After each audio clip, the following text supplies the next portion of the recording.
Hello everyone. Welcome in. Hi, I'm Chef Jay Tay. How we doing? What's new? What's happening?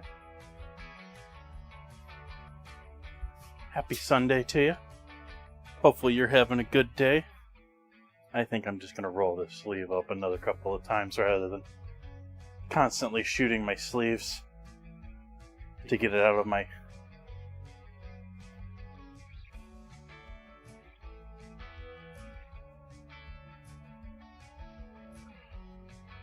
Glad to see all these wonderful faces in here. Hi, Nan Reader. Welcome, Will Poker. Hi, JK4T. Hello, El Capitano. Welcome, They Can See Me.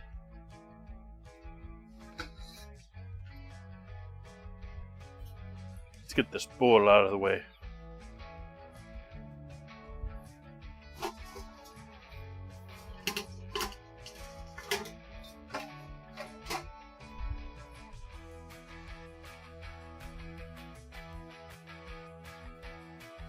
Coffee.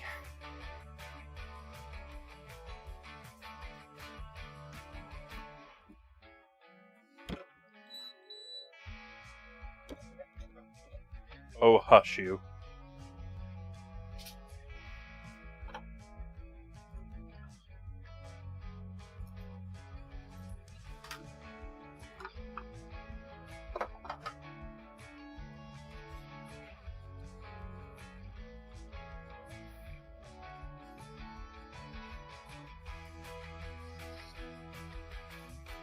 I guess it doesn't look too much like an oil slick.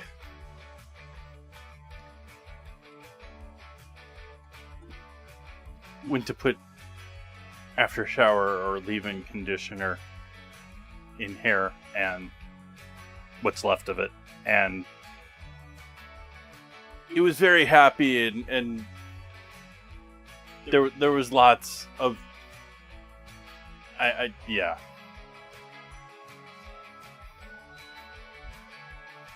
So there's a lot of leave-in conditioner in my hair right now.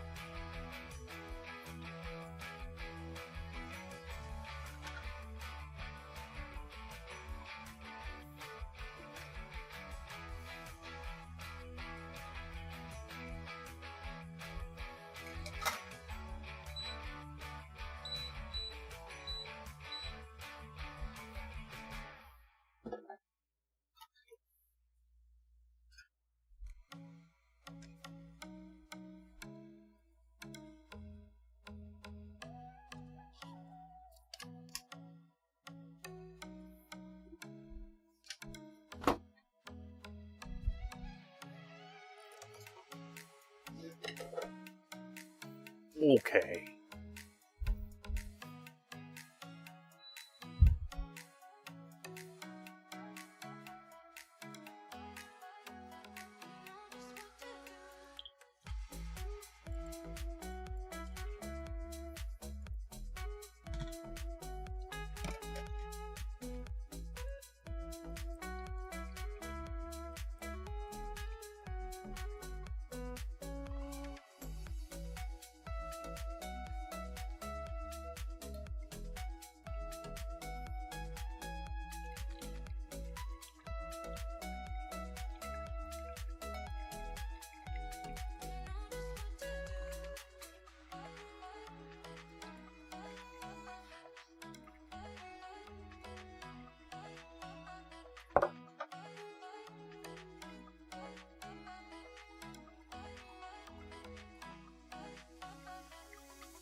I couldn't have driven 20 miles today.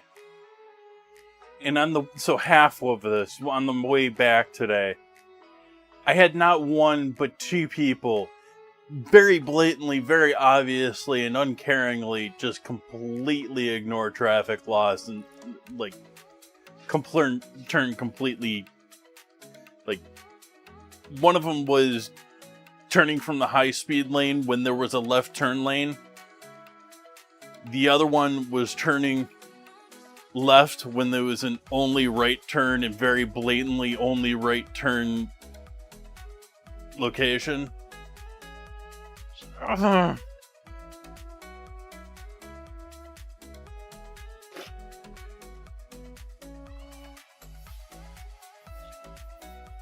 And then you turn to social media and see a gazillion streamers getting tickets driving recklessly. It's apparently the meta right now to get yourself ticketed on stream or something. I don't know. Hey, Kip.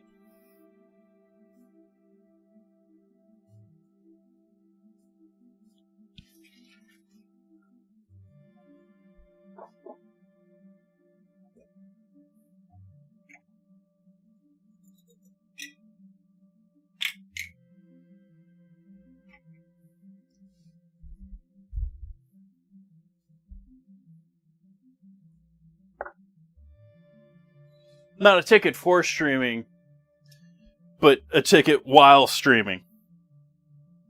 Or getting in accidents, or just driving poorly for content.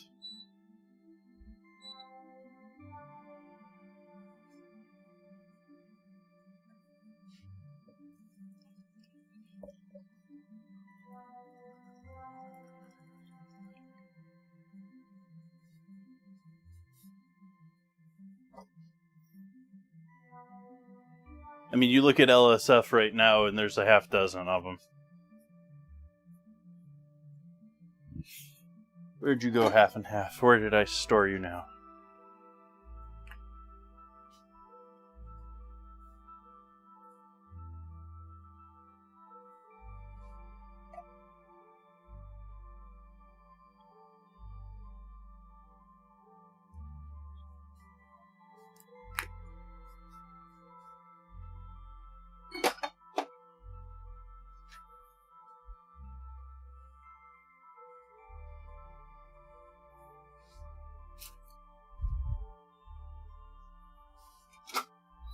It keeps things cold.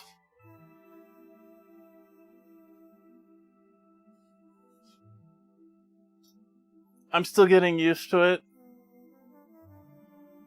Yeah, it's shiny.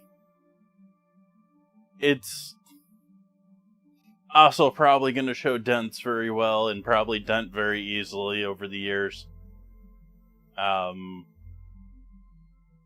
yeah.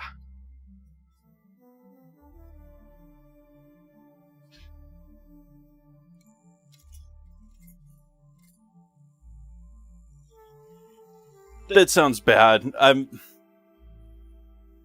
There are things that I very much like about the refrigerator. There are just things that I was like sort of half expecting at the same time. But at the same time, considering it's a landlord's refrigerator, it's a landlord's place, it could be a lot worse.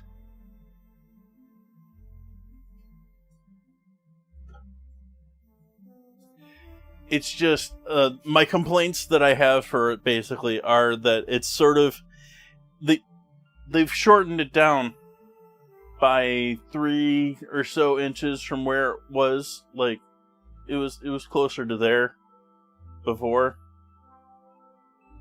And so when you look at the shelves in here, it's basically half taken a shelf away, because this shelf I can't really put much on.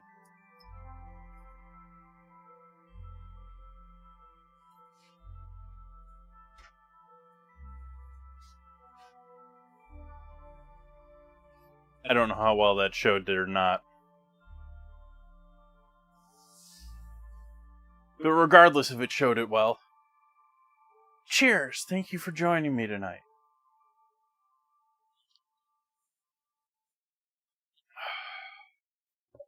let's take another whack at that and try and show you what I'm talking about here.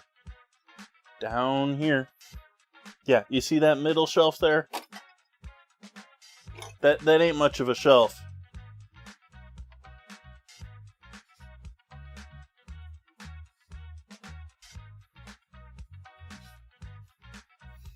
But I need to get going on making myself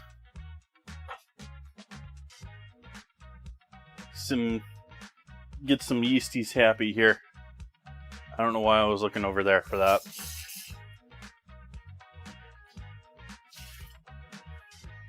And I'm going to do that with half and half.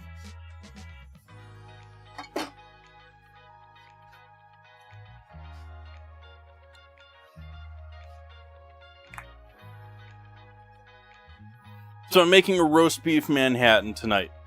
I'm not roasting the roast beef, but I am making the bread for it.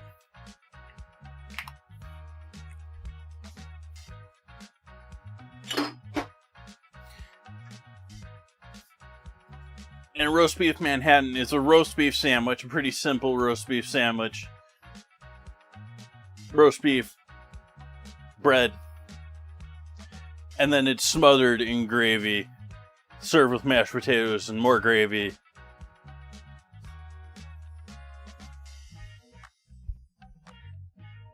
And so I will be steaming up sliced roast beef, serving that with home fresh baked bread.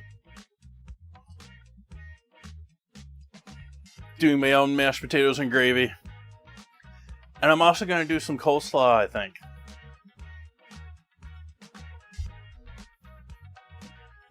A little coleslaw action, huh? Warm up a half and half here.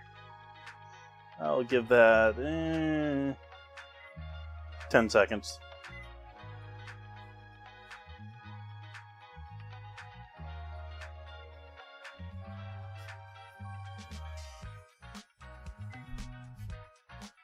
Oops. I thought that was on. It looked like it was on the stream. Oh, it's the lamp. It's the lamp.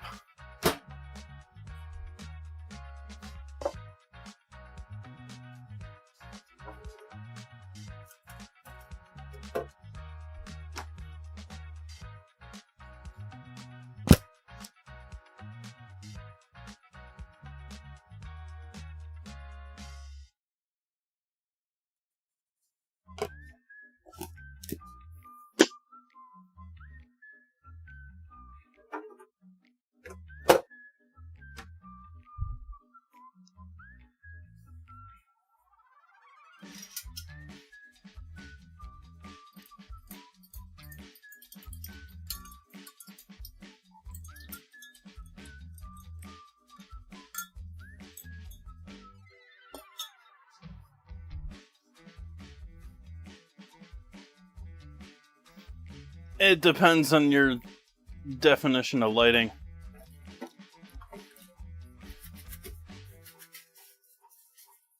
I have basically nowhere that I can grow plants. I have decent windows around the place.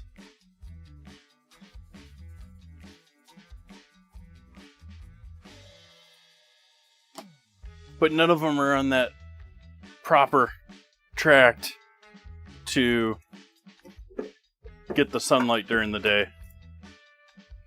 And so my one plant that's really surviving, well, I guess that one sort of does. It's in the window. But I have one more on top of my chest freezer back over there. But that one's only really thriving because I have a plant light on it.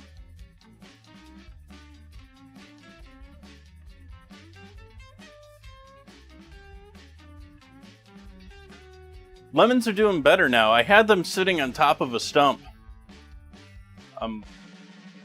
Unfortunately, when I first started renting here, there were two beautiful trees here that I had a hammock going between. And now neither one of them are here anymore.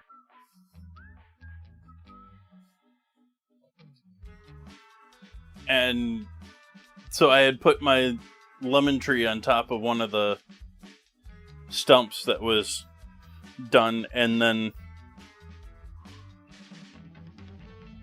I don't know, I want to say it was like late last year, it started falling because the stump started disintegrating finally. And so I moved it about 10 feet, and it's doing much better because it seems to have much more sun in the morning.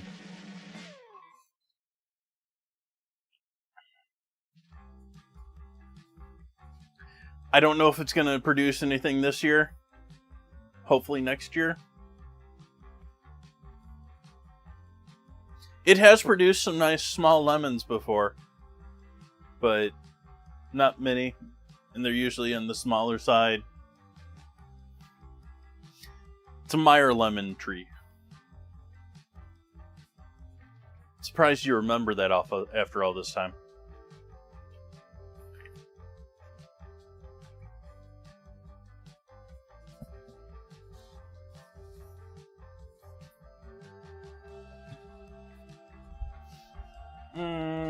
Okay.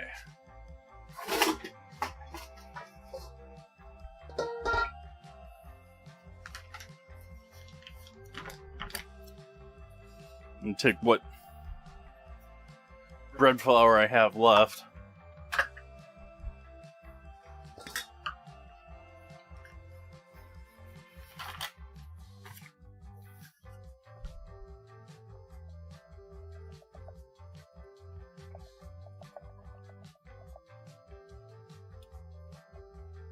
Which is more than I thought. Like, I thought I had about a cup in here. It feels like there's more still in here. Oh, it's not quite a cup yet either.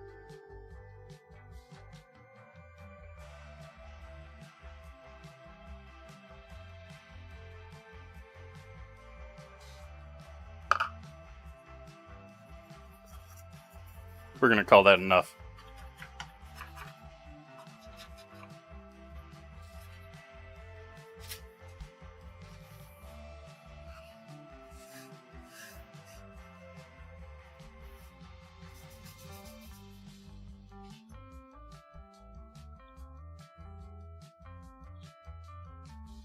Hello, Soph.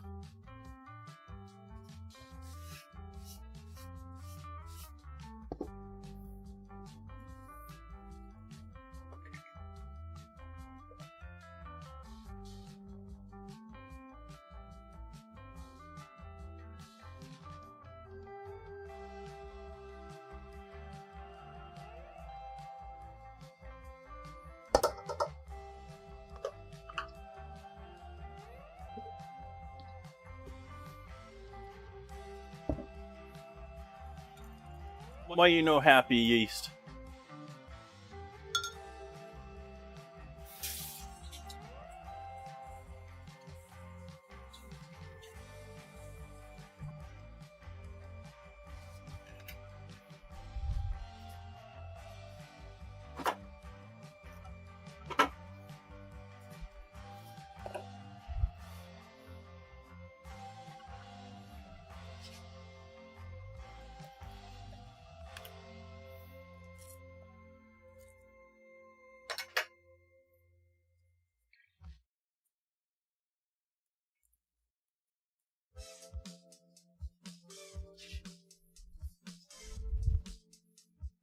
Yeah, might as well just drop it in.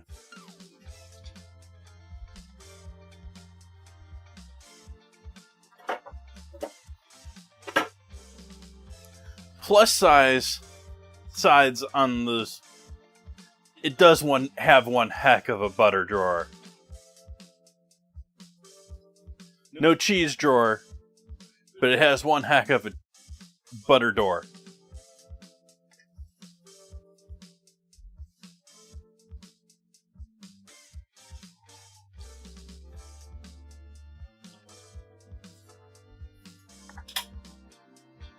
Only leaving this out for dusting maybe a bit later. Egg, that's what I was over here too for. I need an egg.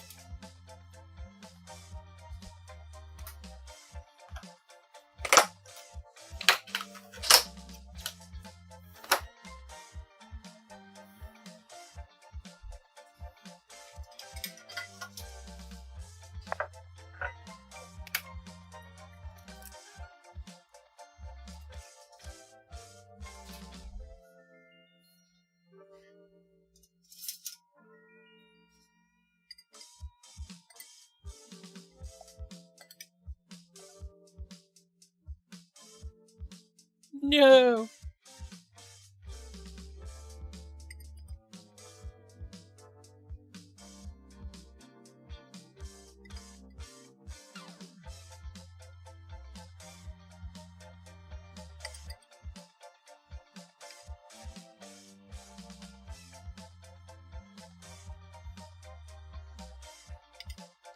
Doesn't have to be pure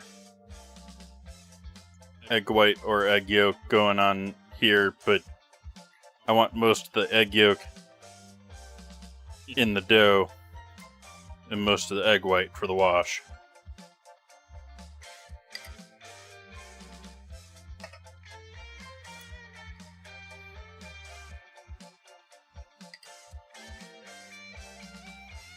If I was making egg whites with this, it would not be acceptable.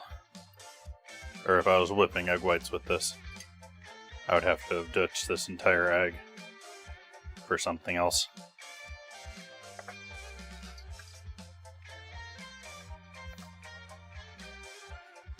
Okay.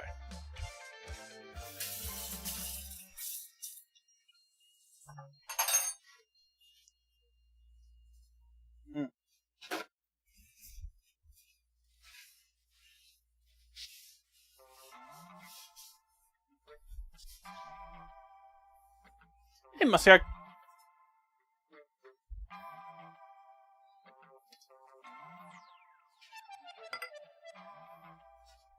Why you no happy, yeasties? What temp is this at? Oh wow. No wonder you're still asleep. 10 seconds wasn't enough.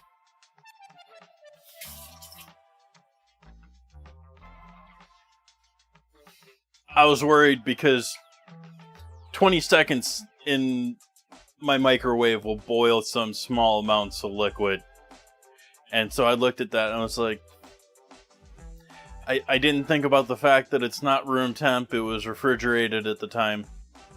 And it's in that thick glass rather than something thinner.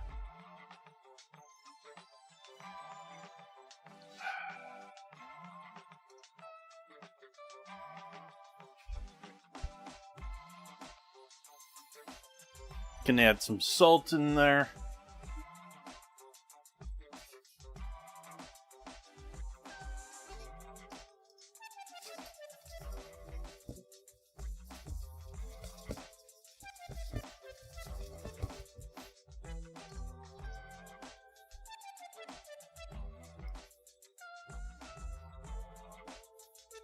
If you're curious what I'm up to right now, Muskeg, I'm working on making some soft, enriched style bread dough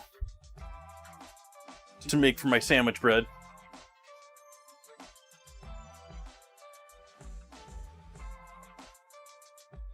I have sliced roast beef from the deli that I'm going to be steaming warm and then serving with the gravy.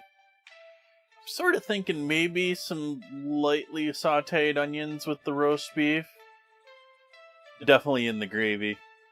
I also have carrots and celery for in the gravy. I have carrots and celery and cabbage to make coleslaw.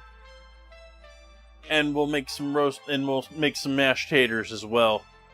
Hopefully with the leftover Idahos that I have that are on their last legs at this point. Because they're all trying to grow. But I do have backup potatoes.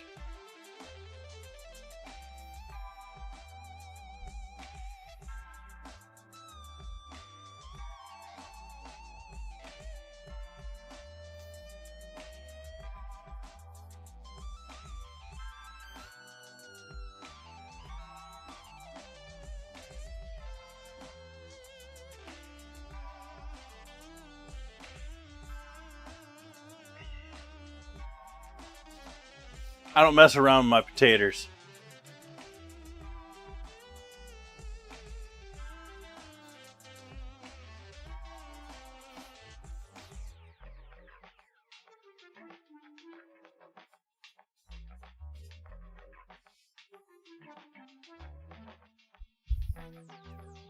Y'all don't have an emergency turkey?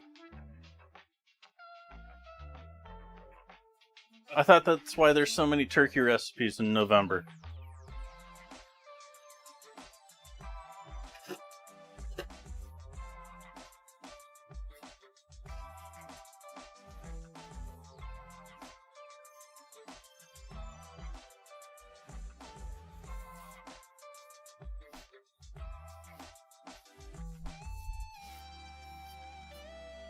Is it an emergency ham in the sense that if you say forget a birthday or something that month and the budget has mostly been spent, you have a ham to use? That would be, but or is it just in the fridge freezer because you never think to use the ham?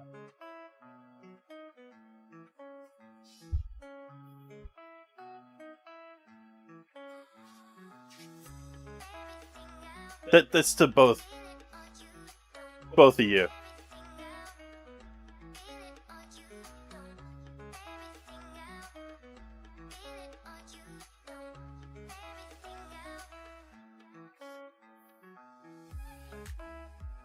Ooh. So you're making all sorts of summer salads this year with ham in them, right?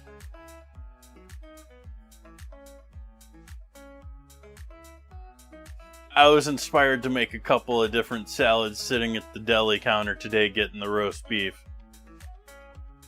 Among those, I need to make a summer salad. I'm going to do slaw tonight, but I do slaw pretty frequently.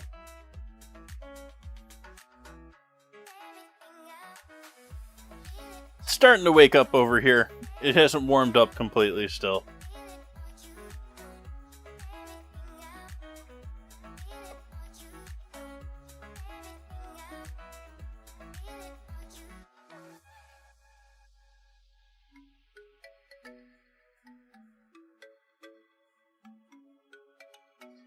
I wish supermarkets had, like, upcoming sales.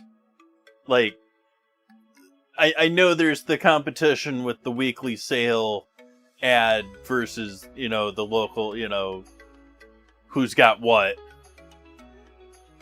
Regardless of that, I'm sort of sad that some of the obvious stuff that they're very obviously going to have on sale, like turkey before Thanksgiving,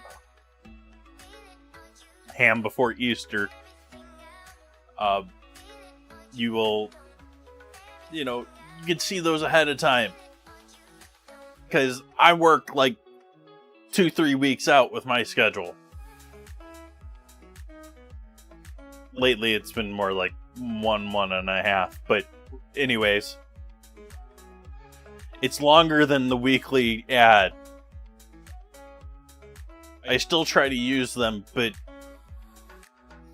it's much harder when you already have a plan in mind than being open to what's cheap.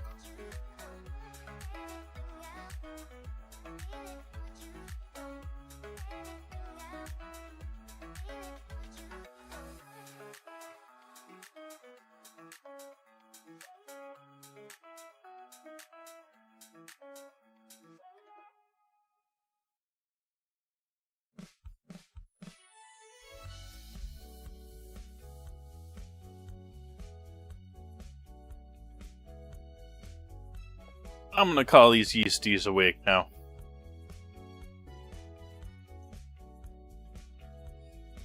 I know they're alive. They're relatively brand new. They're still a little cold.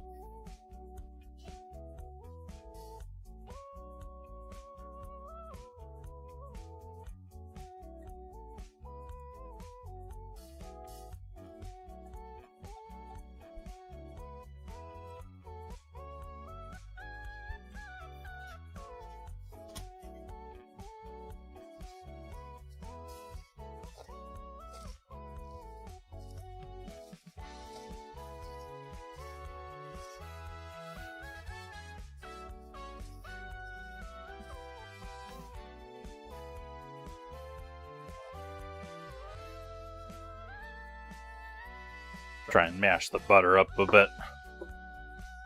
Get that mixed in.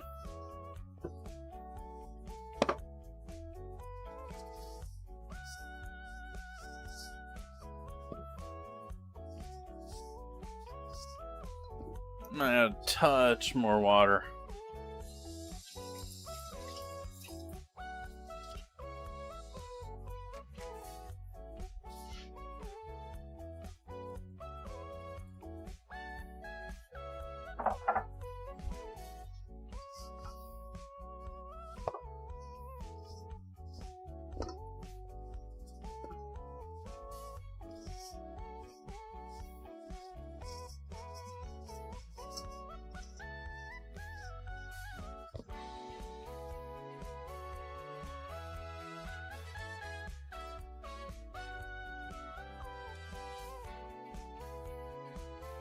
I have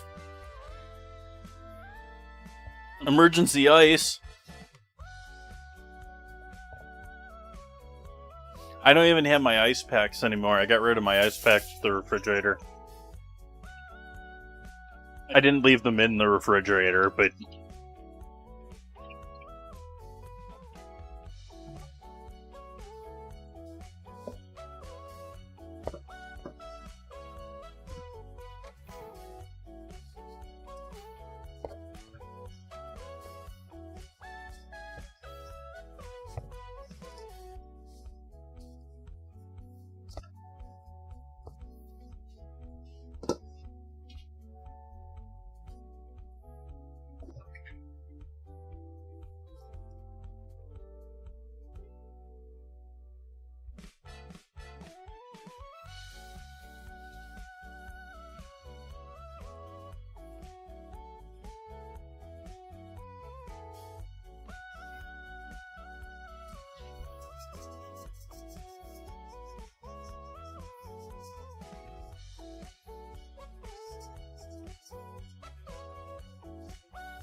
you get those frozen ice sticks.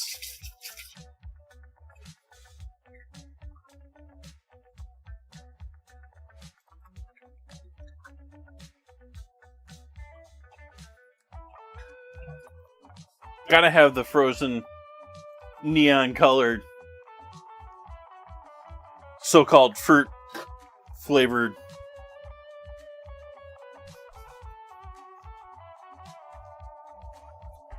Oh, I thought you used those as your ice pack for the first half of the day.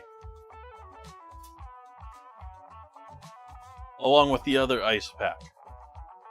Like you have a proper ice pack and you have that in sort of like your other half ice pack.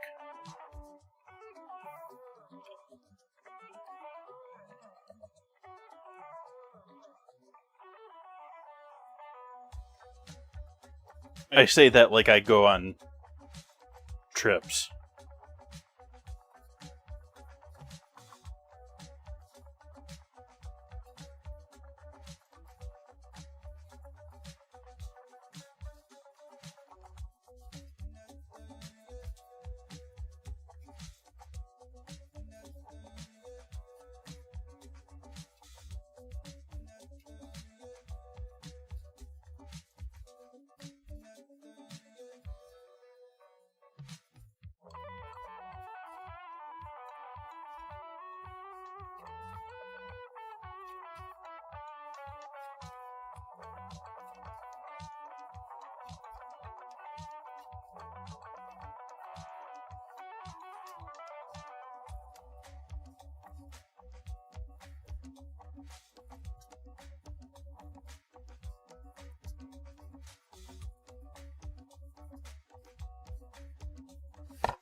Ah. Sliding cutting board.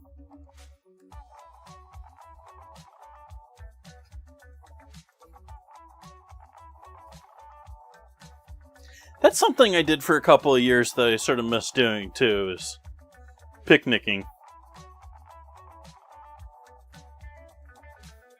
I sort of stopped that with the wine drinking.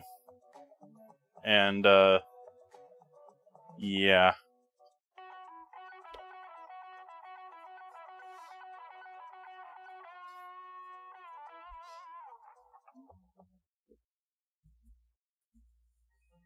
Then again, that's sort of like one of the awesome things about Sonoma is all of these cities. Like just about all of them, even Santa Rosa now, has a city square. Santa Rosa City Square is not the place I would have a picnic, though. Maybe Healdsburg. Healdsburg's got a nice square.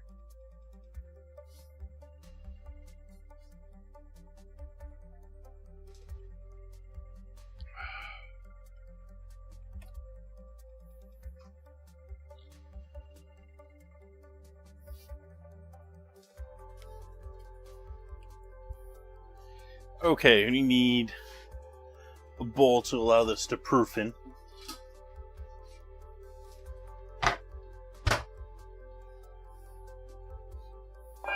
Let's oil up the bowl. Let's grease it up. I just made a realization that I should change this. I should just put this here. I've been putting that pump spray oil in the back with all of my salt for years. It doesn't really make sense back with the salts. I mean, I should just leave it with the oil.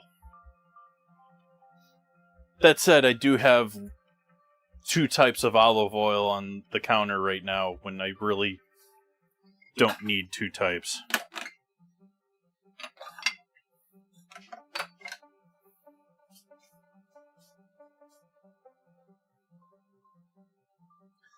To find places to little know other people around. Yeah. Well, it's like I was just saying here with creators and cars. That goes true in just about any public space.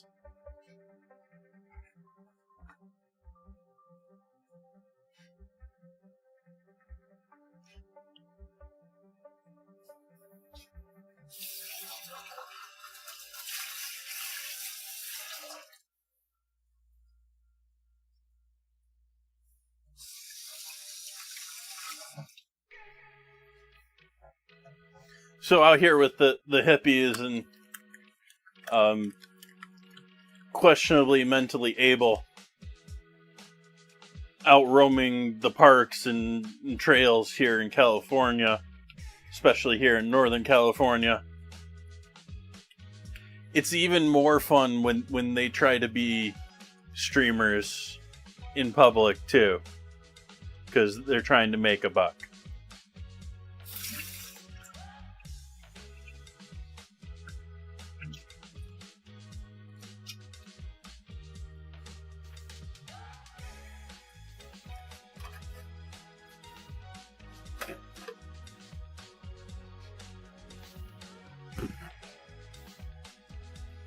Want nothing to do with any of that.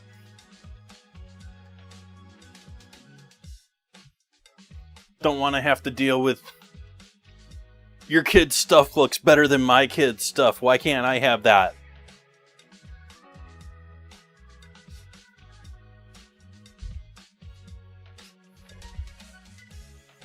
Anyways, we're going to let our bread poof.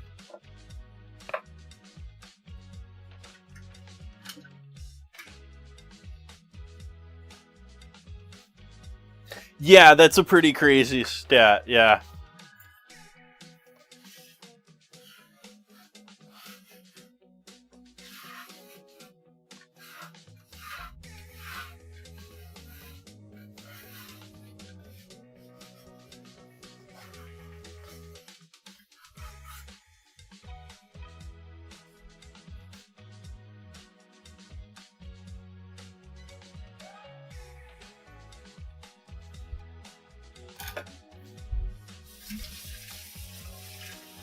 there's a lot of California too that it's also like that's really just like 3 cities too, because okay, Orange County, the space between San Diego and LA is pretty well populated, but that's not exactly the longest strip of land. You compare that to the rest of the state, like you have massive state parks, you have massive federal parks. Like the western half of our state is desert and emptiness, and depending on what part it is. And up in the north we have our forestry services in the north part of California, a large portion of them. And so if you can just look at like Google Maps at Northern California and see the checkerboard patterns of the forestry service, or not the forestry service, but there's logging companies out there that just own vast swaths of Northern California land that they're growing trees on, and they harvest them in like grid patterns, and you can see the grids from the satellites.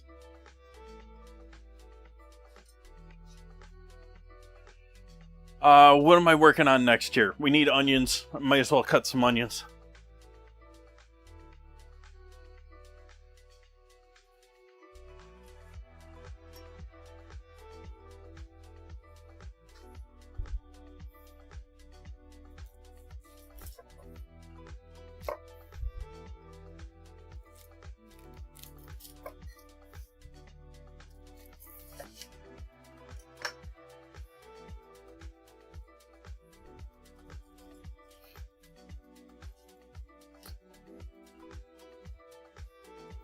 I've been to a fair number of big cities in California at this point, and that's like you have LA, San Francisco, and San Diego. Like Sacramento's like a footnote. Like it's a city, but it's almost like it's a suburb of San Francisco.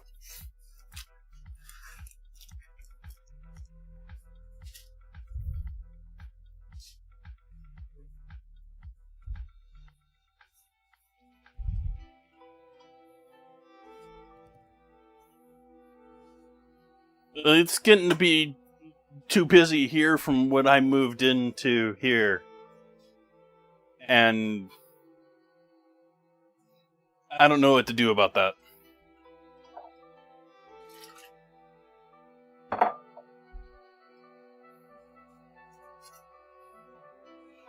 That said, there is tons of cheap land also in Northern California these days with the decline of the Emerald Triangle, or whatever they called it up north, where they grew all the pot. Because the cartels are still there, but the business has died, and now the people that were maintaining all of the small roads and all of the, pathways and all of that, not doing that anymore. You have a whole bunch of cities that are just like dying up north.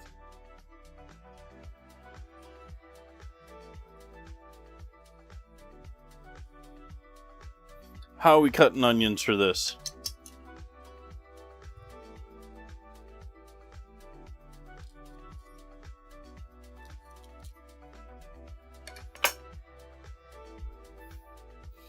So like there's cheap land up north, but a lot of it is undeveloped. A lot of it does not have good access to it. Doesn't have utilities or, anything at the street, much less to something built.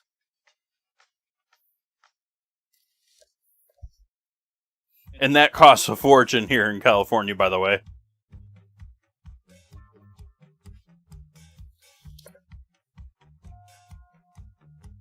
Like getting utilities to a property is typically not a cheap ordeal, but From my understanding, it is ridiculous in this state. And you're most likely better off just off-gridding it.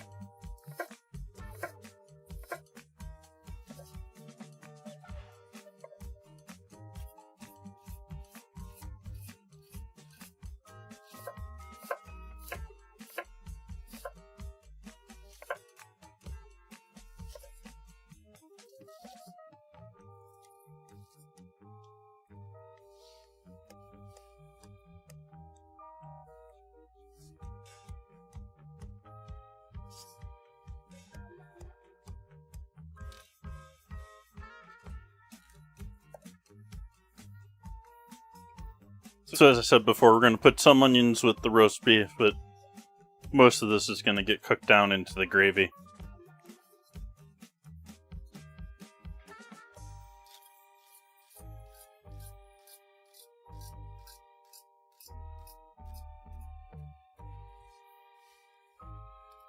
I take that back. Some of this is getting saved for coleslaw.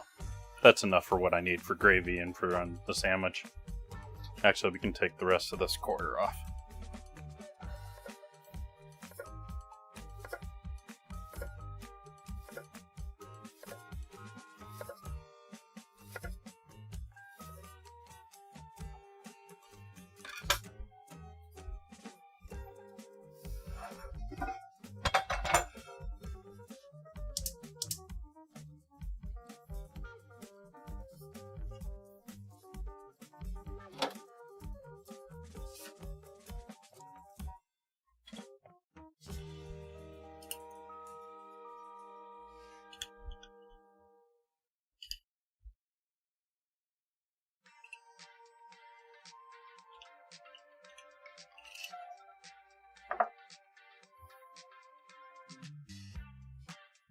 Beef fat.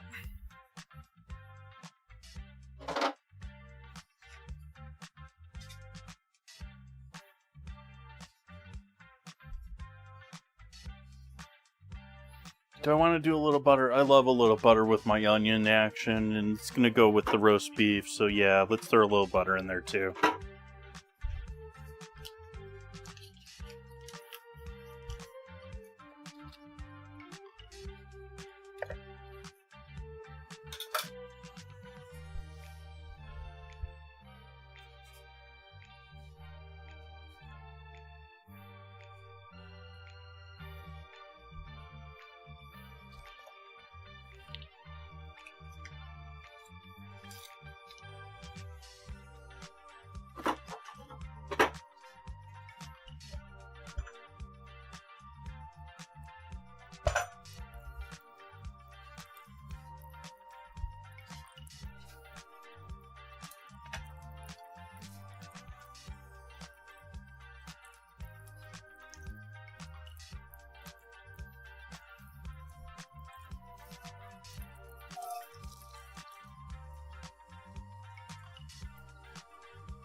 That's enough for with our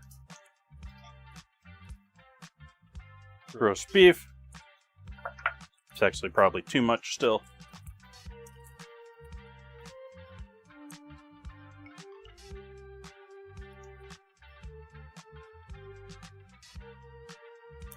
Fancy butter drawer.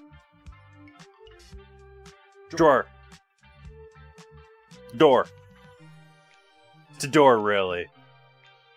Like, it doesn't... I don't think it comes out. Like, it would be a lot easier to clean if it did. Oh, yeah, it does. Yeah. Pretty decent.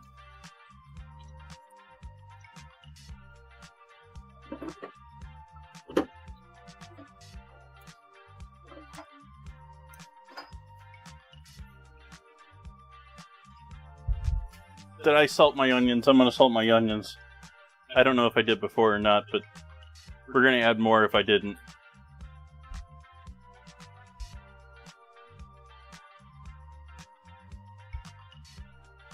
Hey, Jovian. Welcome, welcome.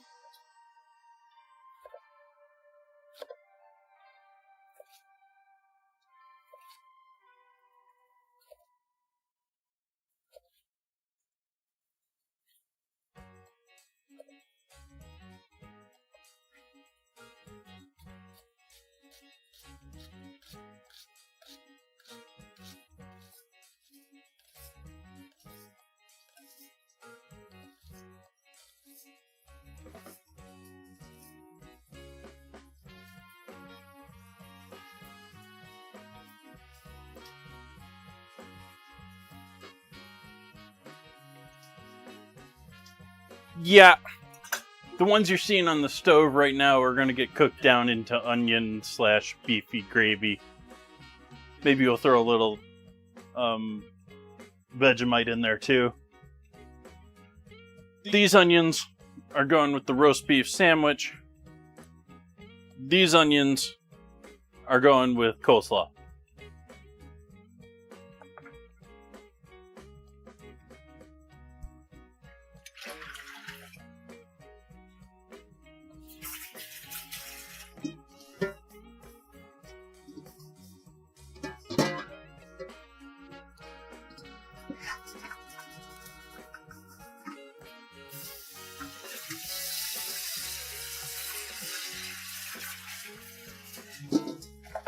Get this bowl out of my sink real quick here that I used for the dough to start with.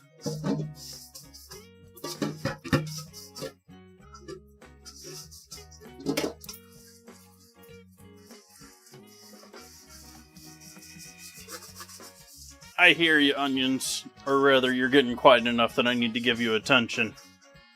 But I haven't yet. I'm sorry. I'll get to you in a moment. I promise.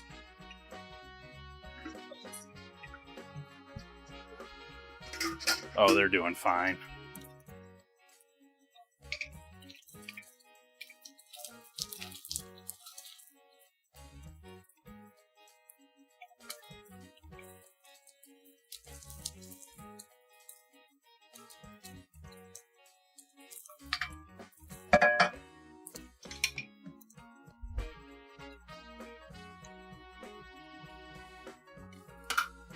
Good question. Yeah, I've been pretty late with the last couple of weeks of these. I should probably sit down and do a couple of weeks and catch up on my calendar. Okay, I'm still keep shooting this cuff. So we got those set, we got that set. That's doing okay to start. What else do I need here? Are we into coleslaw action? Is that what I'm feeling at this point? I think we're into coleslaw.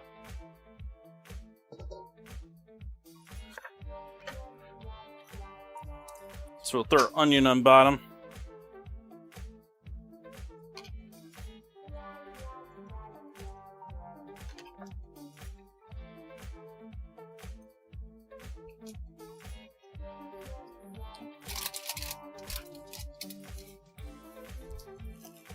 And chop some cabbage.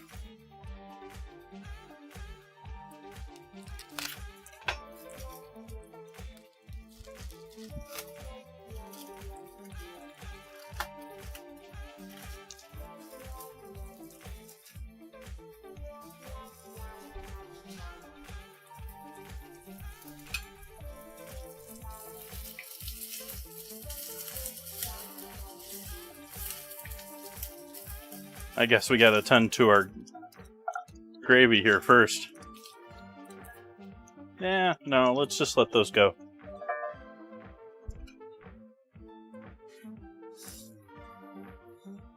We'll give them some steam action.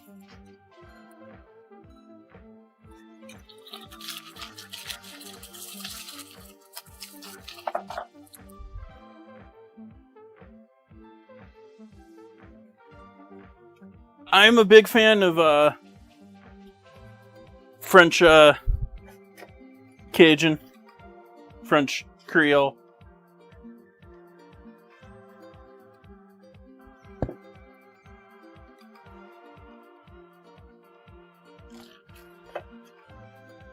Some mighty fine food in that region.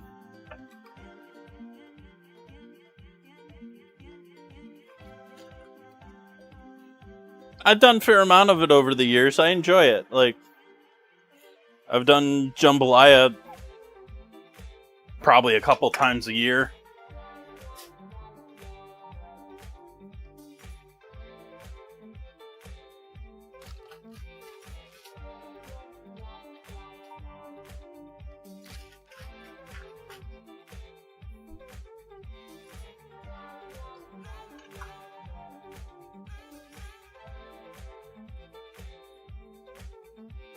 Etouffee is some good stuff, but that's can be all sorts of stuff too.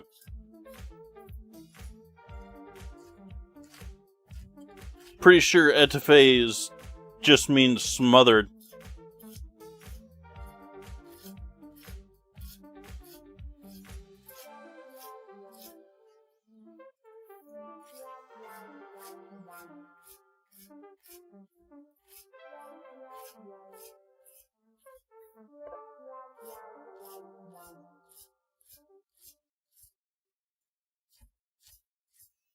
You have beignets, you have po' boys. Even po' boys are claimed by more of the South than just Louisiana. You have... What else we got, chat?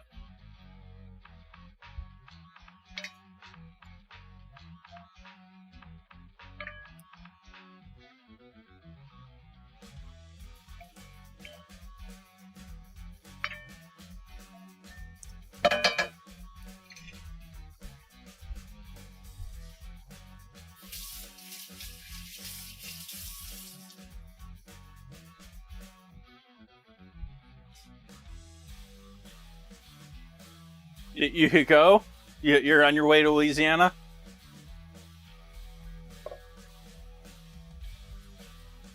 I say that and I realize there's probably people in this world, if not in my chat, that can do that very thing.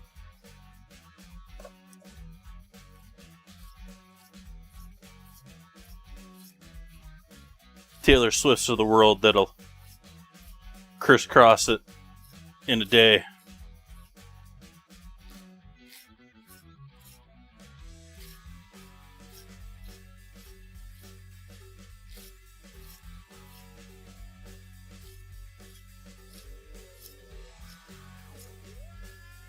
I suspect there always has been, but our markets out there for the people who have money to have just about whatever they want.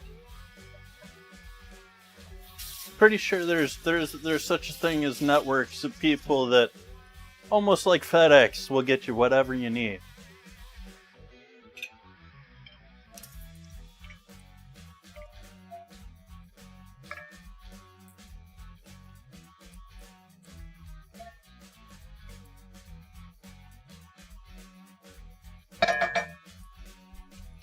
Bring your black card.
turn the heat off on those onions for now while I finish the cabbage here.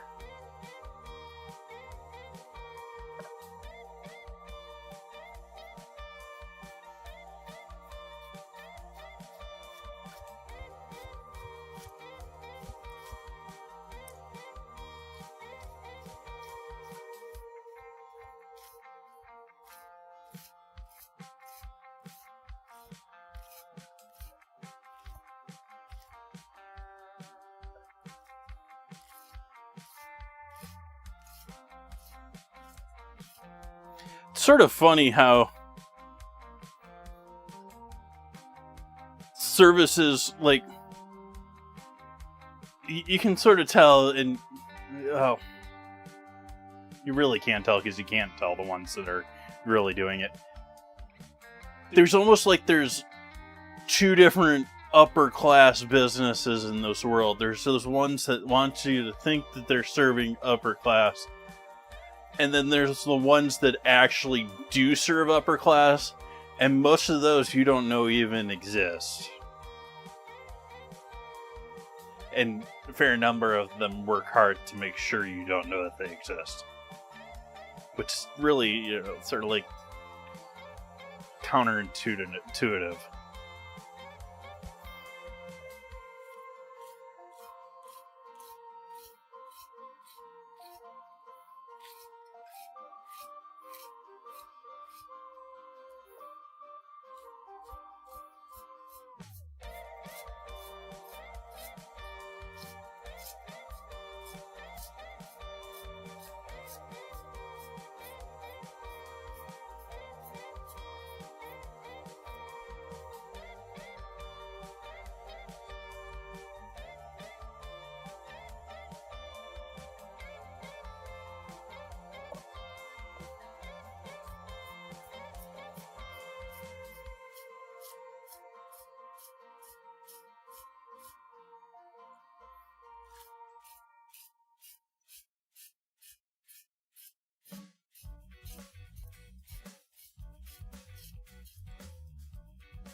Can make, I don't even know how, I think I might get into trouble trying to pronounce that, Jovian.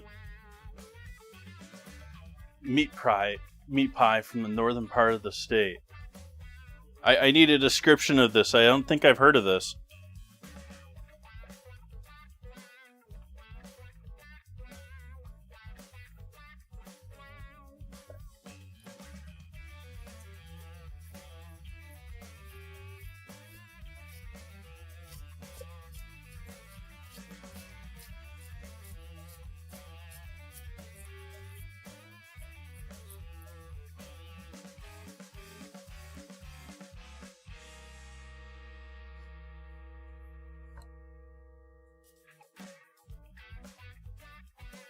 Not paying attention, been on the stove this entire time. I've been chopping all this lettuce.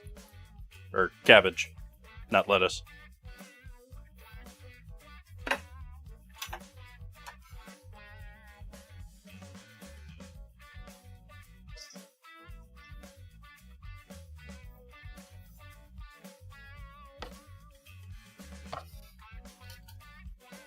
Yeah, I'm throwing like half of these in with the coleslaw too.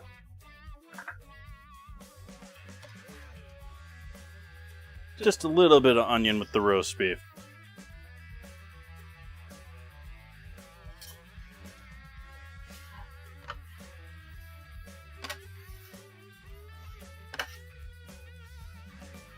It's all the same plant family anyways. I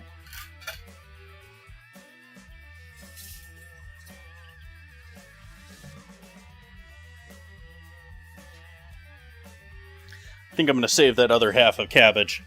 I think that's enough cabbage for coleslaw.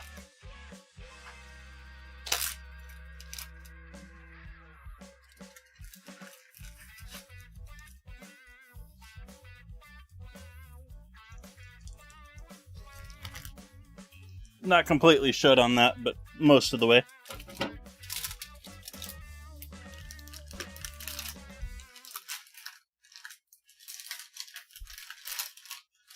Ooh.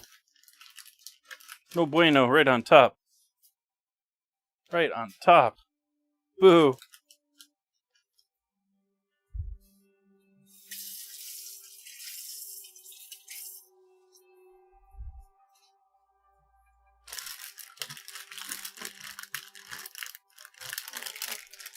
You got any other hidden bombs in here?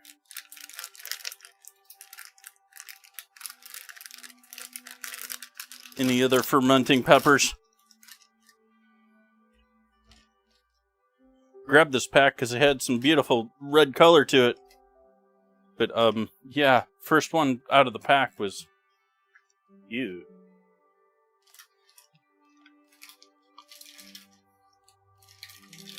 It's Cajun meat. Cajun spiced meat. So are we talking, like, Cajun spiced Spam? Meat and veggies in a turnover or hand pile. Inland Louisiana, so no fish. Filled with beef and pork usually.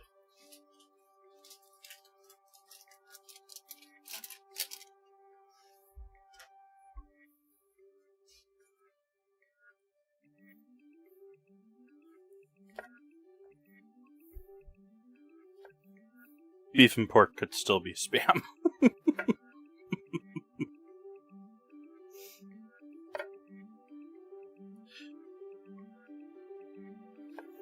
Basically a hand pie, meat hand pie. Those are pretty common too.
Interesting. We'll have to look into that. Actually, I'm going to look into that right now.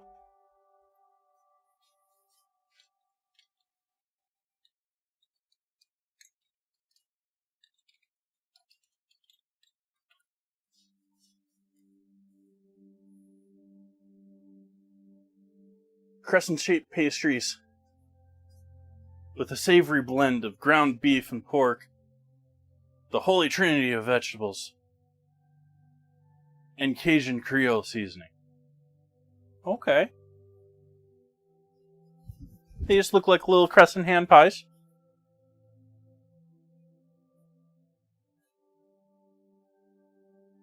Ooh. Oh, the official state meat pie of Louisiana. Does this mean that there's competition for the official state meat pie? Or does it just have it hands down?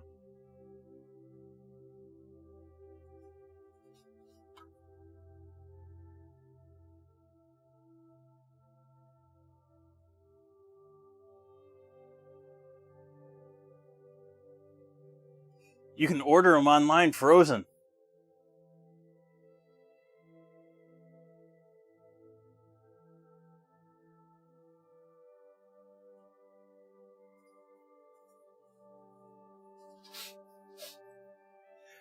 Come on, Google. People also ask, which pie is best for diabetics?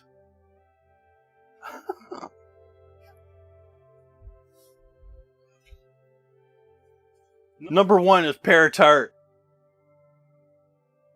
Number 2 is no bake apple pie.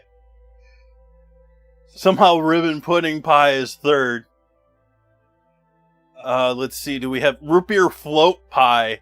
That has to be pure sugar.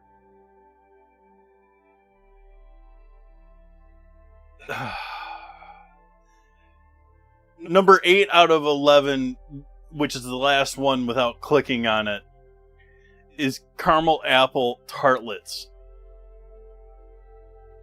Seriously, Google?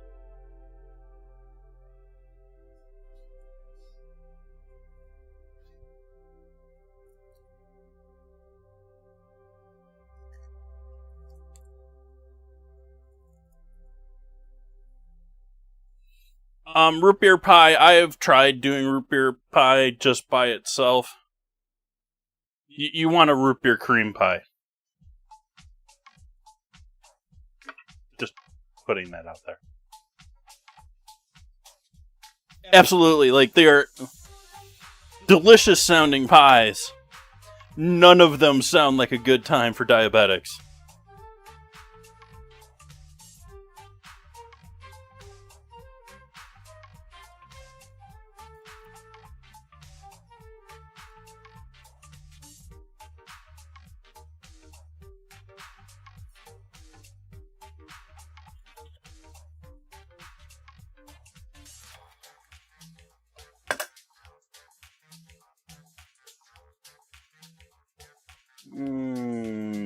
Please tell me I have it linked on this. How do I not have that linked on this browser?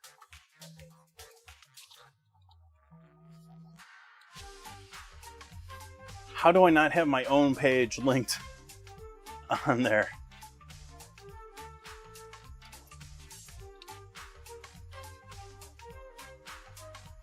Yes, I made root beer pie.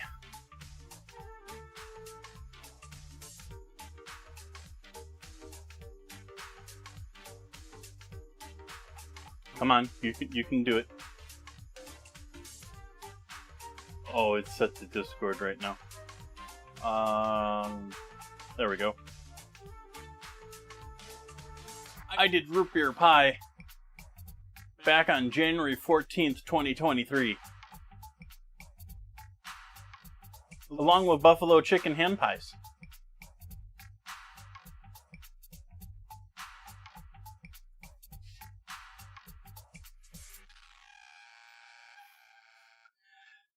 Long and short of it, if I remember correctly, which I believe I do, but I'm not 100% on, I did a, like, starch thickened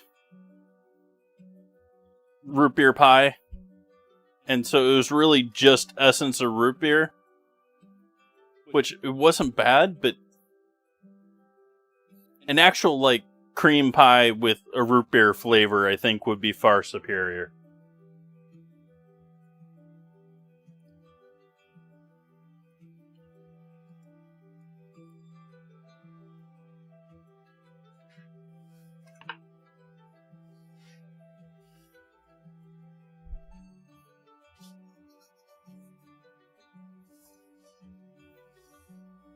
I thought I'd done more with root beer than that. It's the only thing that came up as far as past streams when I put root beer in.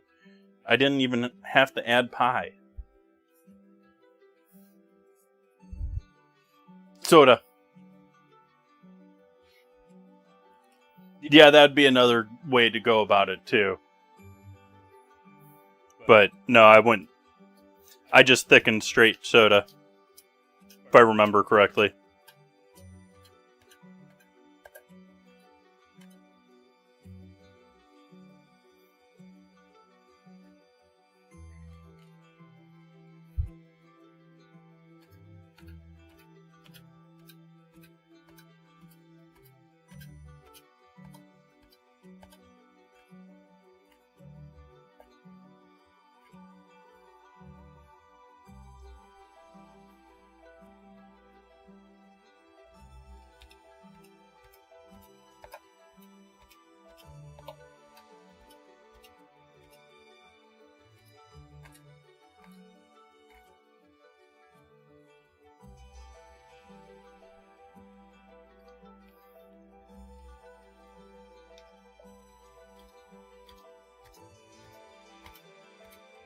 The problem with those sort of pies, and I've made those pies, I think, a couple of different ways before over the years, is those sort of pies just don't really work well with really any crust.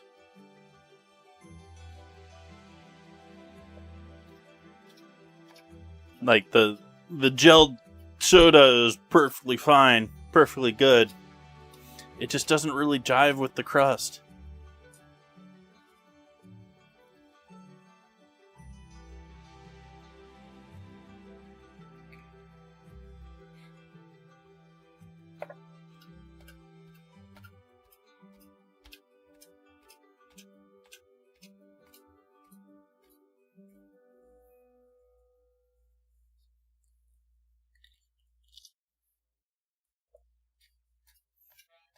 So just getting my way through all of these sweet peppers. These are all going into the coleslaw too.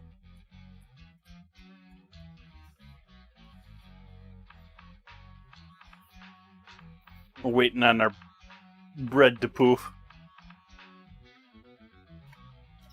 And I could get on my gravy here, but I haven't done so yet. I think I'm going to finish chopping the veggies for the slaw first. Might do an AFK towards the end here, allowing that to do its proofing into the bread tin, or into small little tin that I'm baking tonight.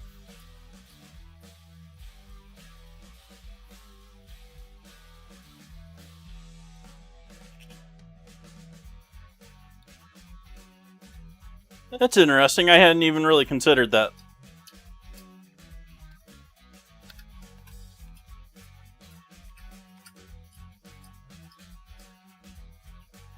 I wonder if that's how that worked.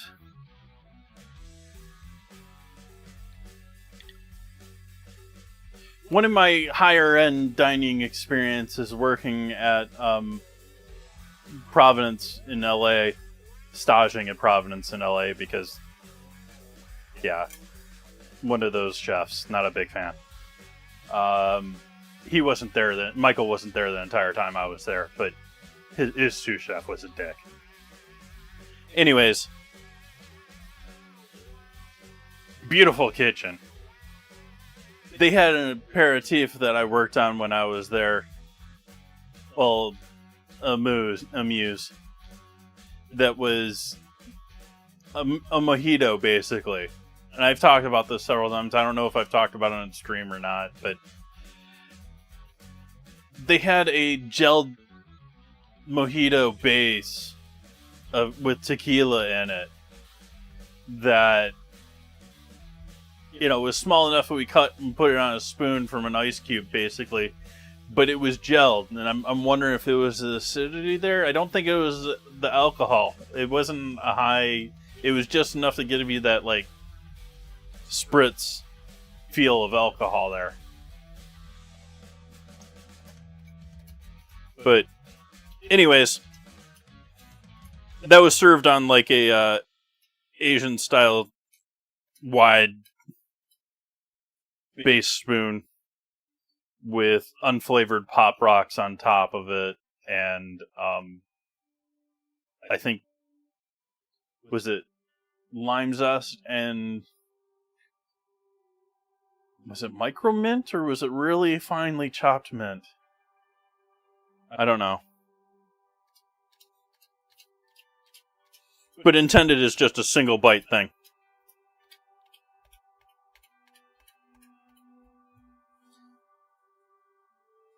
An amuse-bouche, or amuse, for those that are unaware, and I'm mispronouncing both of those, is either a palate cleanser or a beginning dish that's sort of a gift from the chef, sort of a thing. Some restaurants sort of bake it into their experience. Others, it's actually something the chef is giving out special to the table. In this case, it was sort of a baked-in thing to the restaurant where they gave an amuse to everyone.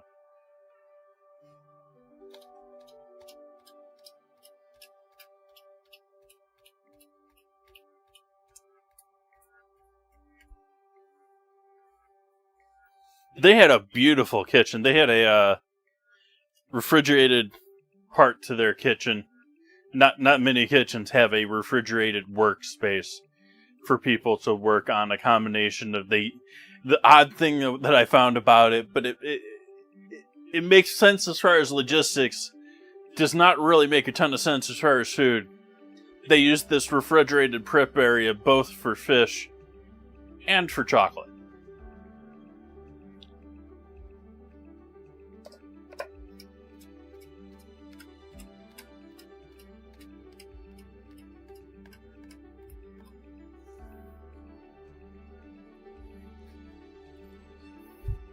So if you're ever in Providence, in LA, and wondering why your chocolate is a little fishy, like, that's why.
Another plus on this refrigerator is it has solid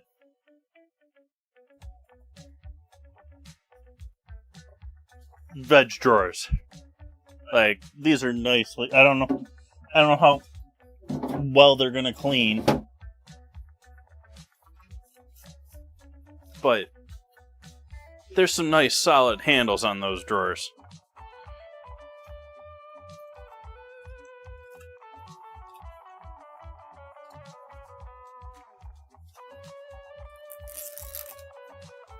I kept the veg drawers from the old refrigerator.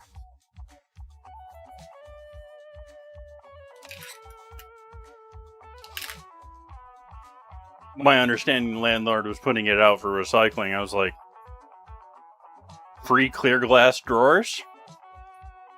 Why not?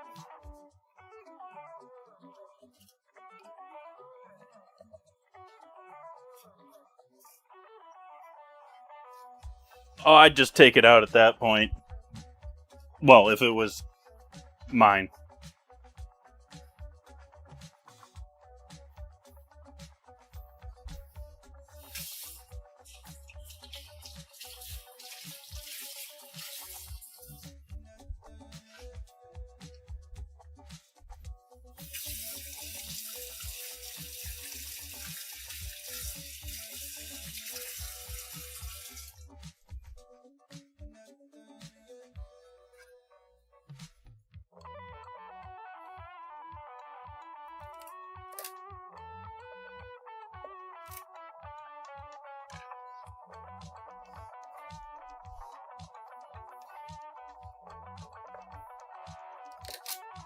So you're saying you need to add a base, and that'll be bitter, so you can add even more sugar in with your soda?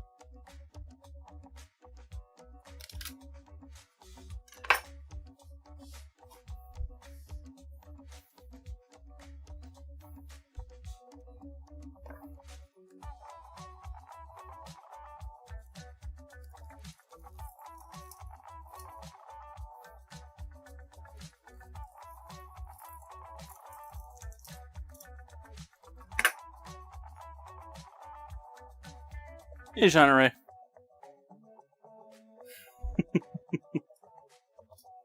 Yeah, just add some baking soda in there with it, and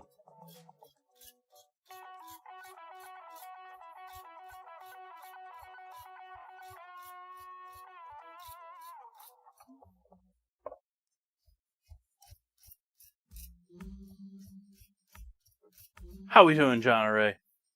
I'm thin slicing some celery that's going to go into both this gravy behind me and into the coleslaw.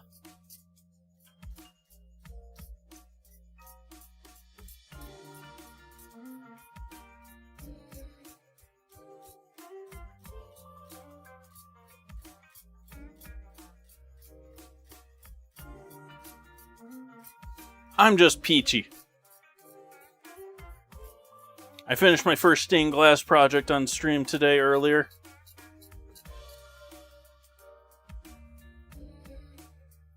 Gotta figure out what I'm gonna do for my next one.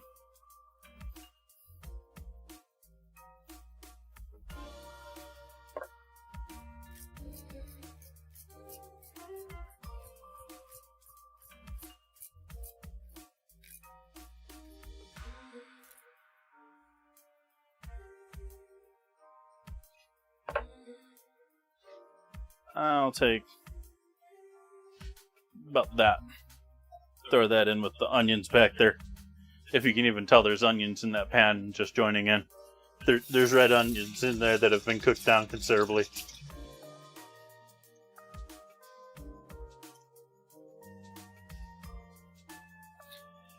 First one was a Superman logo.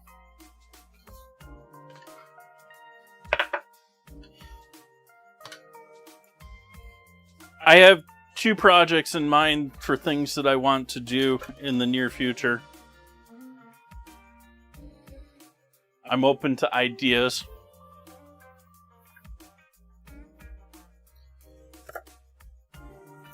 I have some ideas of things where I can go from there, but I'm going to do these 2 first. One is replacing the chalkboard back here with a stained glass version of my logo and stained glass versions of the different services.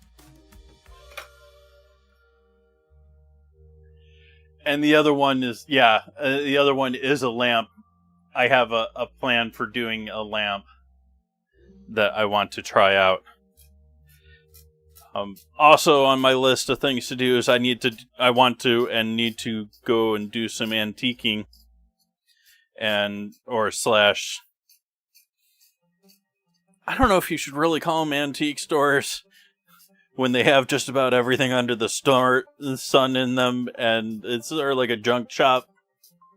I need to hit up some of the junk shops and see if any of them have various cheap glass or solder. Solder probably won't be cheap.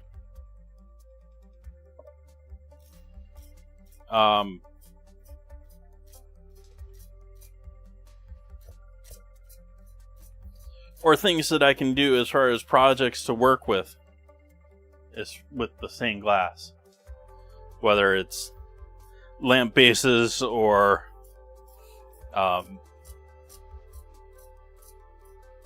don't really want to work with mirrors a ton. I want to shy away from doing mirrors if I can, because you can get into issues with mirrors where it was stained glass, where you get you ruin the mirror finish sort of a thing, and it can grow and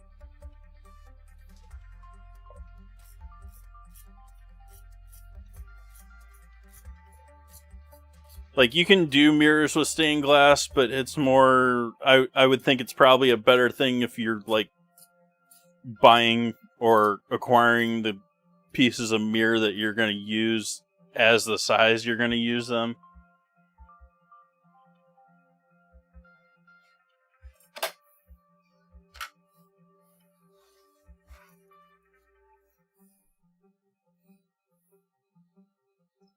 But yeah, I am thinking of doing a sort of voxel game style lamp.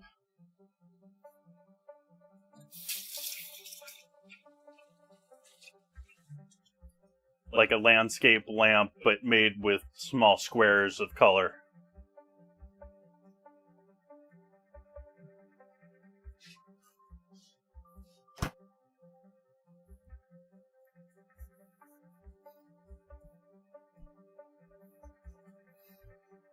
starting with opaques at the bottom where you have the maybe dirt or stone and grass and moss and all of that, into where those are more the opaque glasses to more see-through glasses for like the sea, or for the sea background, or for the sky background, or for the sun.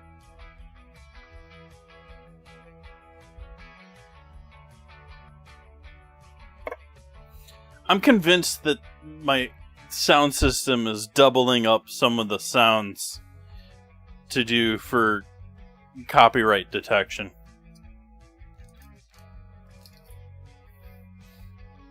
It's like parts of this song and several other songs that I hear, it sounds like some of the audio is slightly echoed, but not all of it.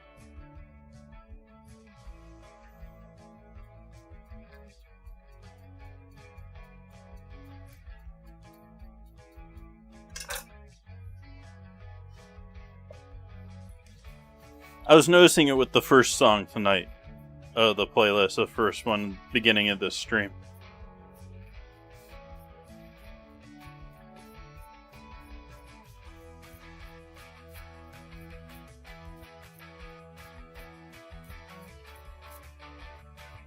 And I don't know if it's just I'm getting better audio, I'm getting both sides of the track or something. Or it's they're slightly changing their audio for, which would be strange because they allow people to download their audio.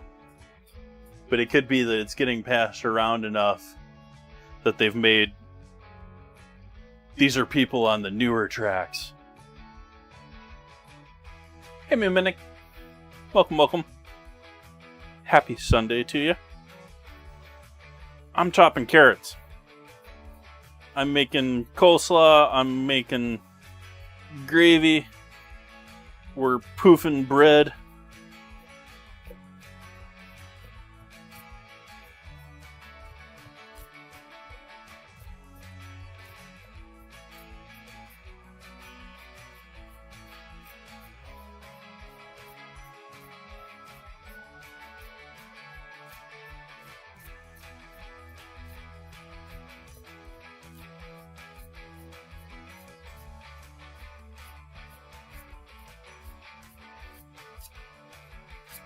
That was a little thick.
I discovered why I don't love the movie Spy Game last night.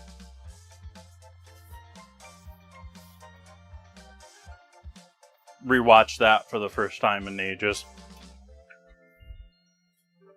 If anyone's unaware, the movie I'm referring to, it's a Brad Pitt and Robert Redford movie about being spies. And most of the movie, Brad has been captured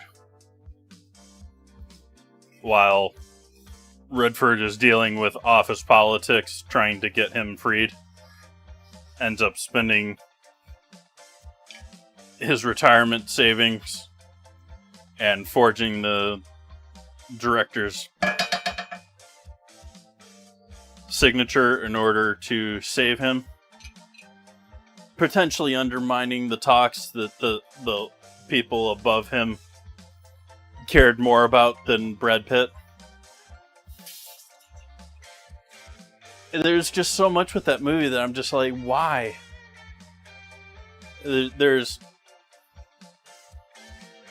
that, but the story itself, like, devolves into this huge, like, love triangle between Brad Pitt and this girl he was trying to rescue. It was just like, this doesn't matter to the rest of the plot. Like, why are we watching I was just like, it is turning into some romance that the movie was not a romance movie.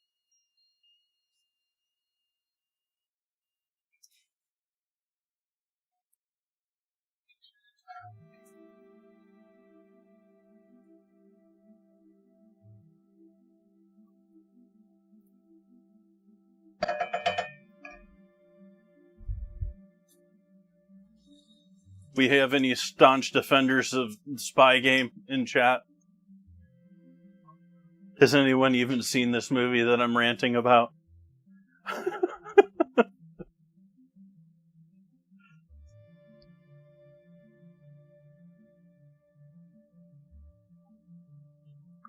We need to get going with our Rue over here.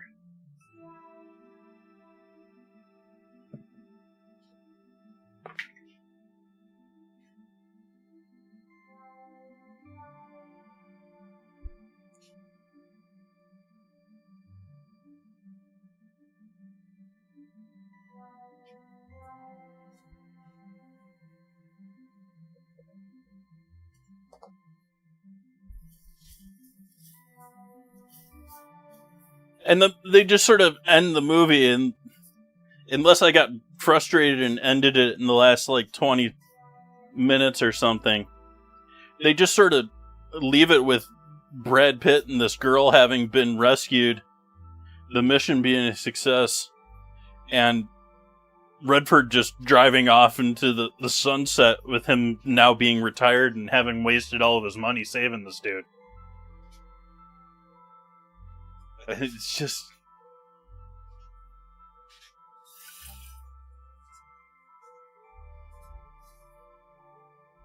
After he explicitly tells him in his training earlier in the movie that he would not save him, and then names the saving plan after the whole ordeal when he told him he wouldn't save him.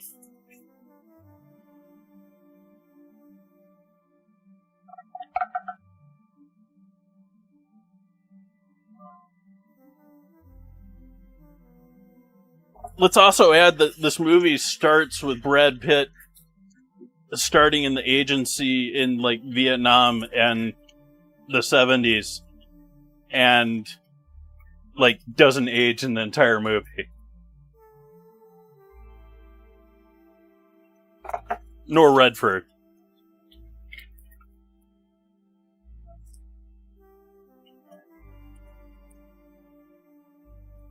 Like, they've gone in this movie from the span of they're in Vietnam to dealing with the Soviets to the end they're dealing with the Chinese.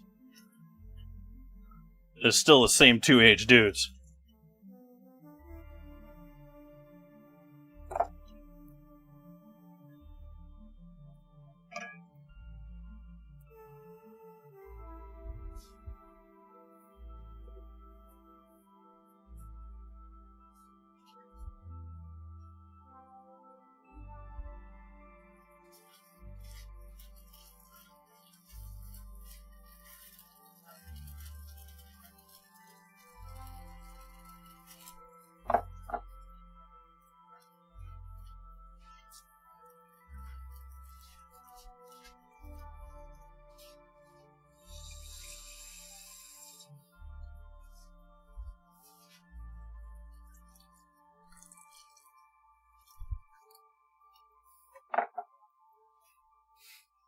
Let's also add that Redford gets away with, like, so much ridiculous stuff during this story. Like, it's CIA headquarters.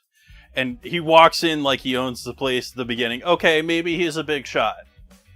But towards the end, this is his last day there. And he ends up staying the night in headquarters, and no one noticed the logs. No one pays attention that this dude hasn't left. They pulled him aside special when he came in at the beginning of the day that, hey, it's your last day, you gotta hand your ID in at the end.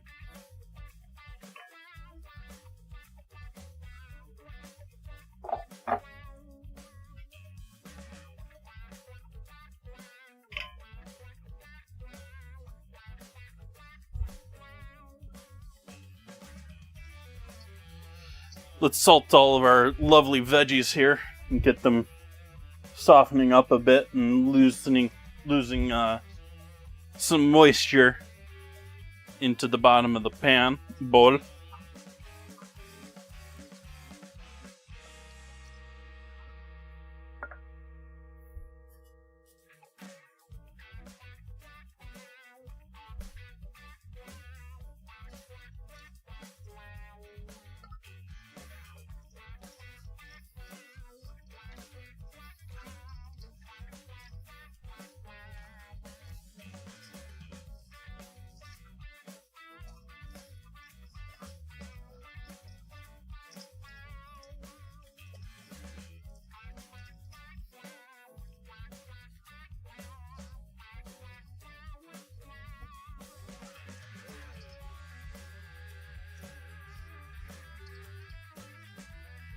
Has a secretary that is entirely way too loyal to him, too.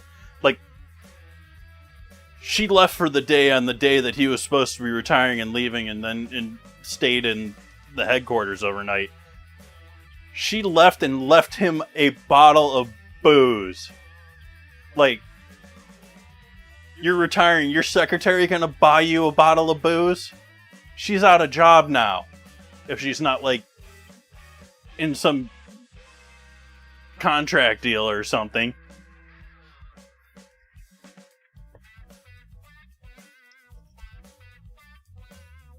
Or maybe that's that's something that actually happens. I don't know. I don't think that actually happens. I think it's more like the guy retiring buys a nice bottle for the secretary that's been working for them for years. And even while this is going on, is continuing to help you with one foot out the door. Like, avoiding doing things that could get her arrested, like helping him out with one foot out the door. It makes no sense.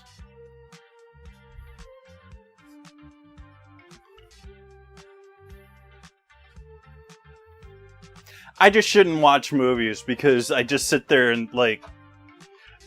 But at the same time, there are certain things that I'll watch and just completely disconnect that part of my brain somehow. Do not know why, how, what triggers it.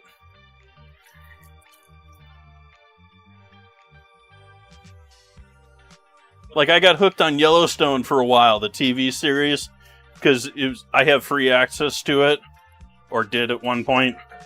I don't know if I still do. That show is like straight up soap opera. Like, they just go from one episode to the next with catastrophic things happening to the family. And they just shrug it off like it's Tuesday. And for some reason, I was just hooked into that series. Despite being, like, it being absolute hogwash. And I sort of understand, like, my grandfather was huge into, one of my grandfathers was, like, huge into Texas Walker.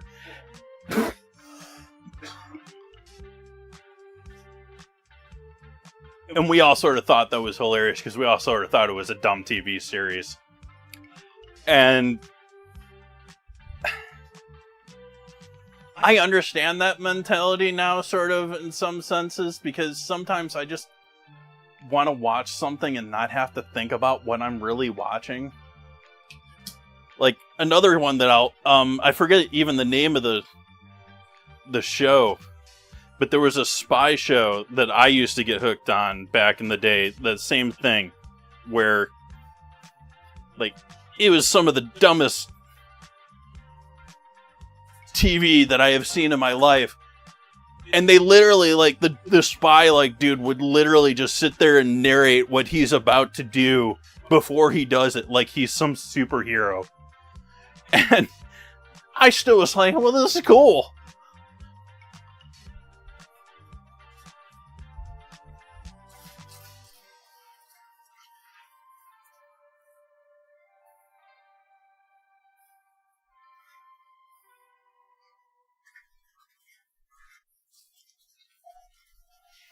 This needs more water so it can cook for a while. So we're going to thin this down a bit too much to allow it to cook. It doesn't need to cook, but I'm not ready for it otherwise, so we're allowing it to cook.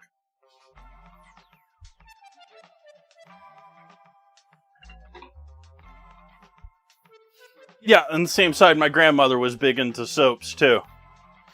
I think of streaming as sort of like modern soaps, though. I feel like soaps were very much something people put on while they did work around the home.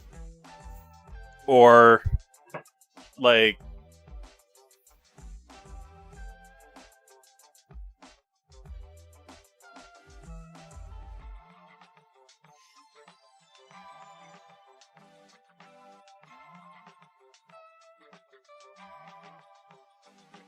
and then could ignore most of the time, but there would be points of interest that would intrigue and keep you involved.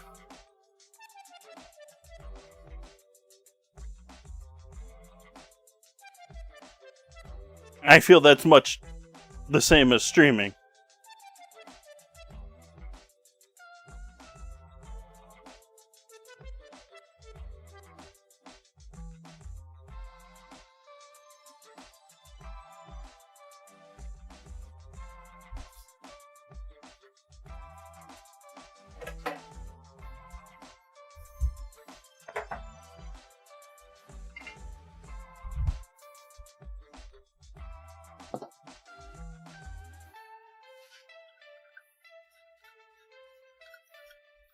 I say that as someone who watches streaming content on top of just streaming. What are you doing, camera?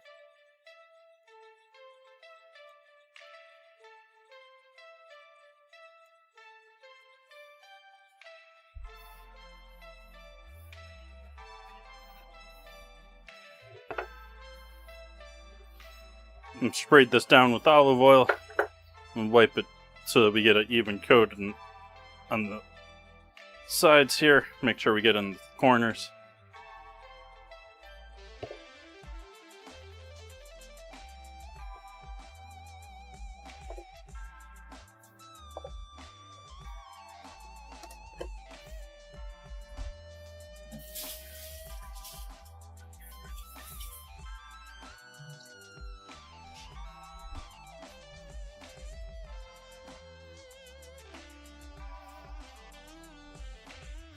So we've now got our cinnamon roll of bread that we'll put seam side down in there and allow that to poof a second time.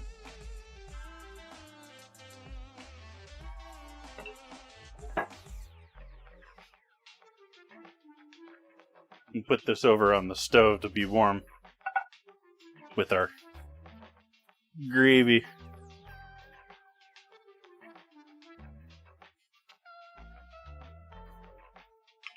Start heating our oven up.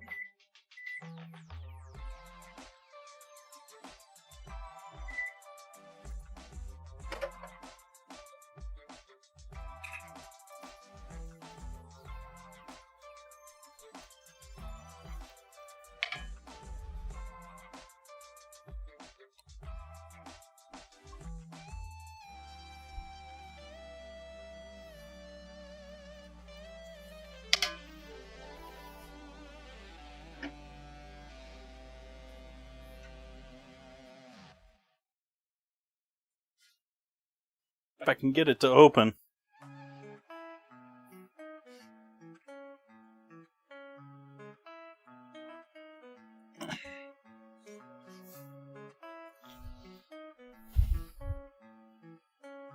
Gonna rip my shoulder doing this. Oh.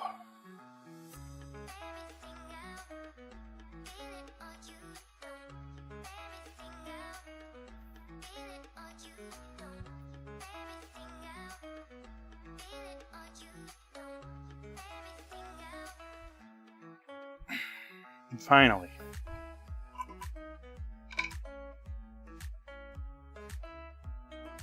There ain't even anything on the top of this. What's this thing sticking to?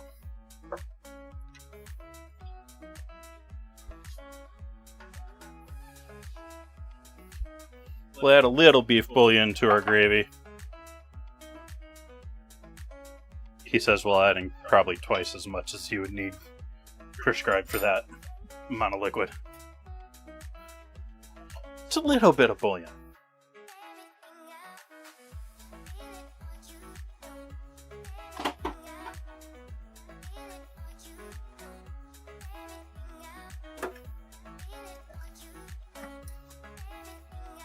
It's a little like how a box of mac and cheese serves 4.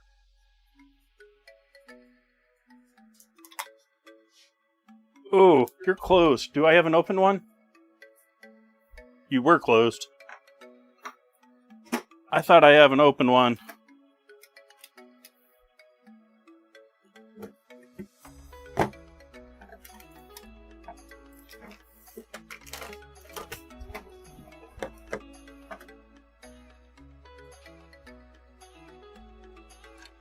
Where do you...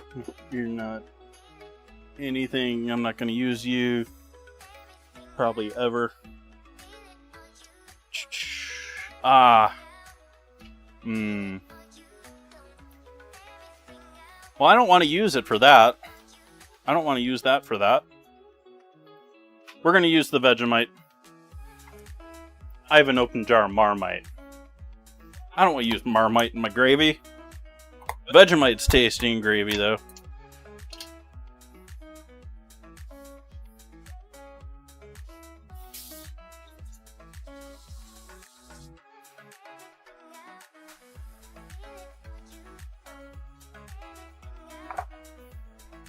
I'm putting more Vegemite than I did beef base in there.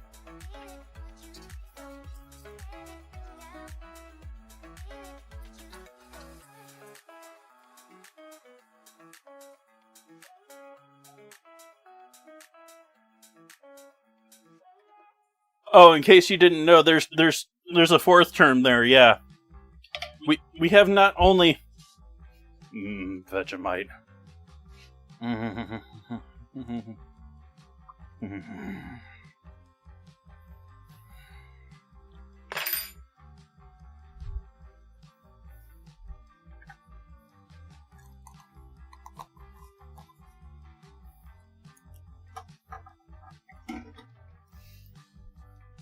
I turned around and read what Kip said, and it totally threw me off my game of what I was going to say.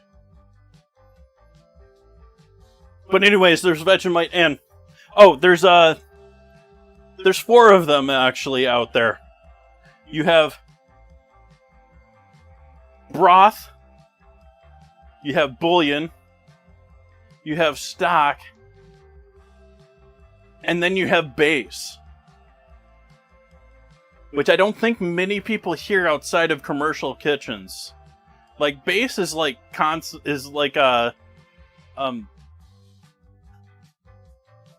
bouillon.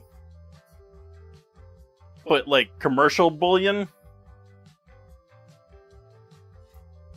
So like, I'm used to hearing it called chicken base or beef base instead of bouillon or...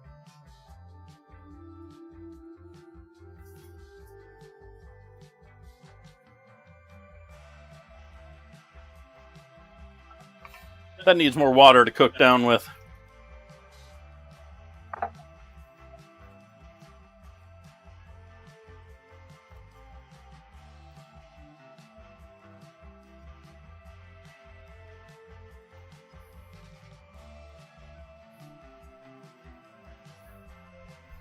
Like, you say beef base and I start picturing plastic tubs of minors. Not children.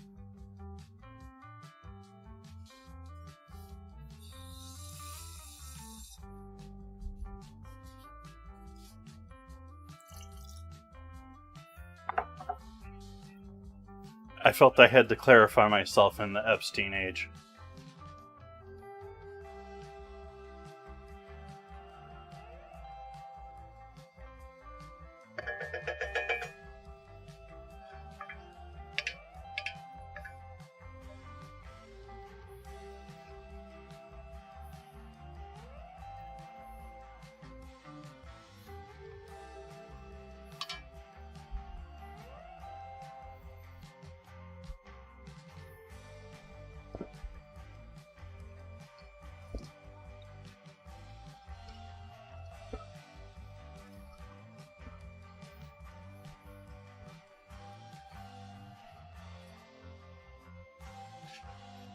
Do I ever have Vegemite on toast? Rarely. But I would enjoy it on toast, yeah. I use it mostly in like gravies and sauces, but I have been known to make cinnamon rolls savory with Vegemite and cheddar. That's quite delicious, by the way.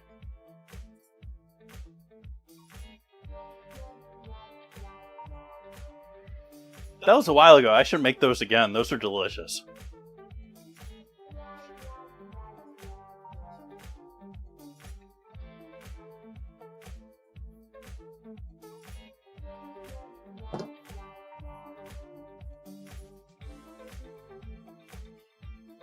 We'll reuse the same bowl.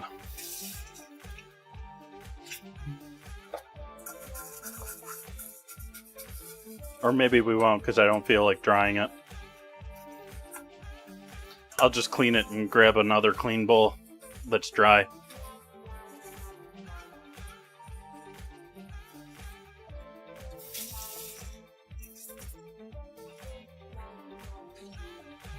I've talked before where I sort of feel like while I understand Vegemite on toast is like the standard, is what most people know of when they think of Vegemite, I think it's a really poor example of how you should introduce Vegemite to someone. Like, I get someone introducing Vegemite to me like that, I expect it to be not Vegemite. Like, you want to hand it to me on toast, I want, like, melted cheese with it to give me that note that it's something not going to be, like, jam on there.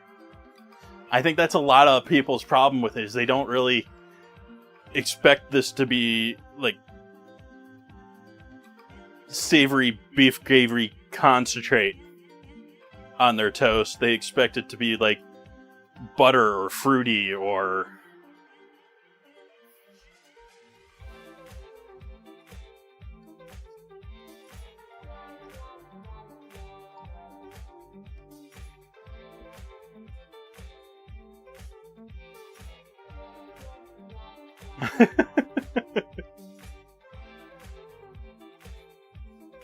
I also probably wouldn't bother with the butter. Butter's nice.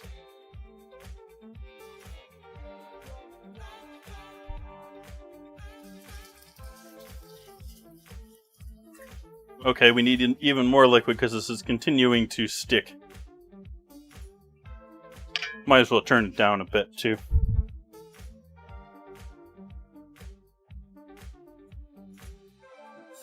Oh, I already had water. Oops.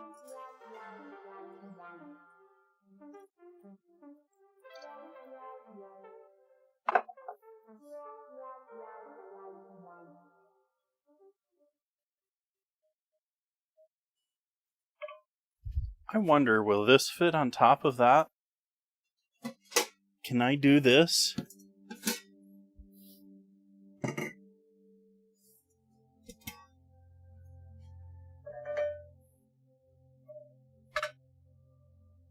I think I can. It's pretty close to touching there. It got it on the sides a bit, but I think it'll work. I think it shall work.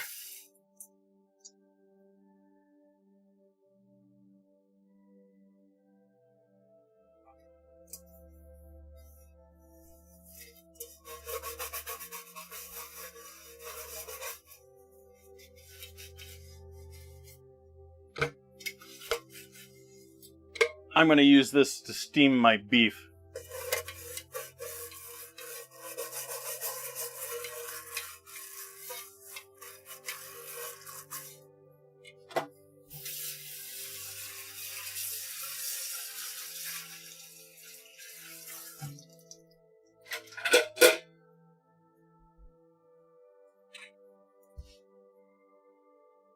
That sounds good.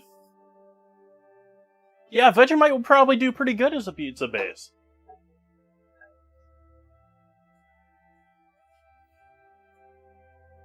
Vegemite, red onion, blue cheese, maybe?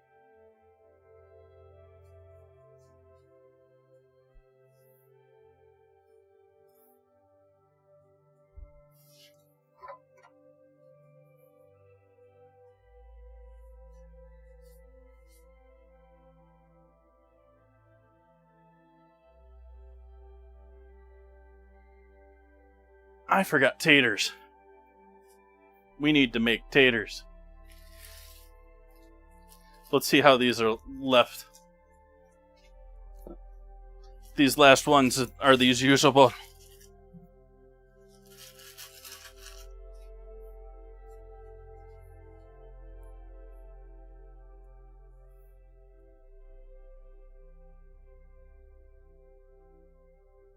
They're going to have to be mostly peeled.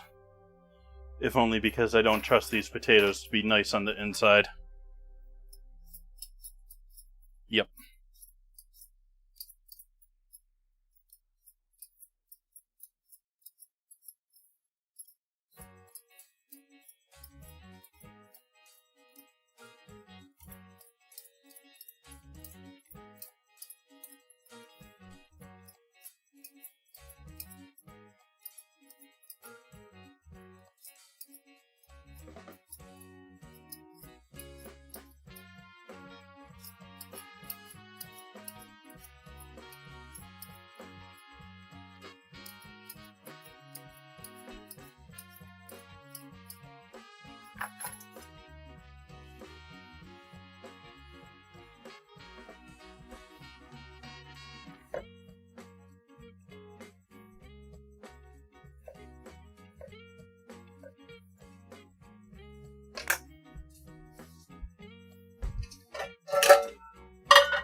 Oh, I missed the squeezy tube message.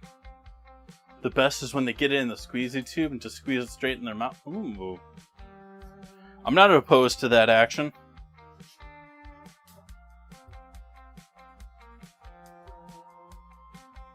I mean, I was just licking it off of the spoon.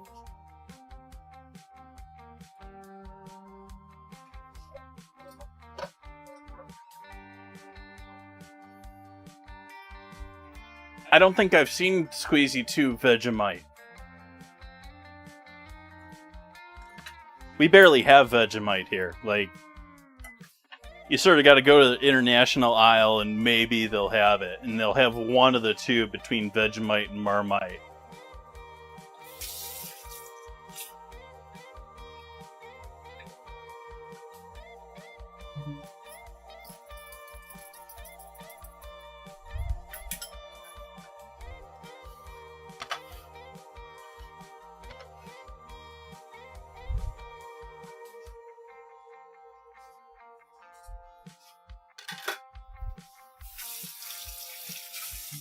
Does that mean I can move there without paying the government a ton of money? Enlisting myself in service for 20 years?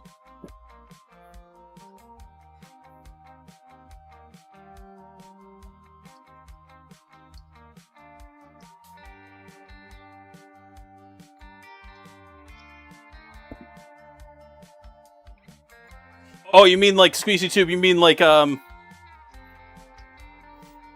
the yogurt tubes or like ketchup packets back in the day?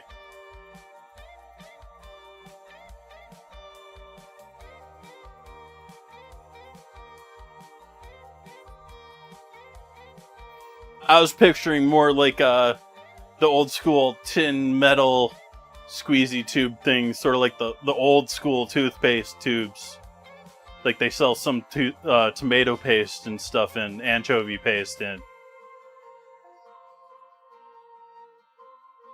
Okay, so it is like a tooth. Okay.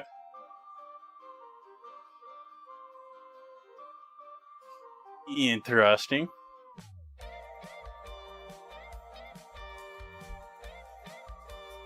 I'm gonna pour myself some water.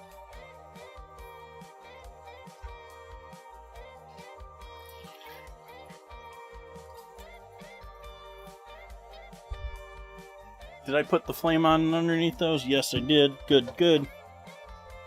Got our oven heating up for our bread. Our bread is starting to poof up nicely.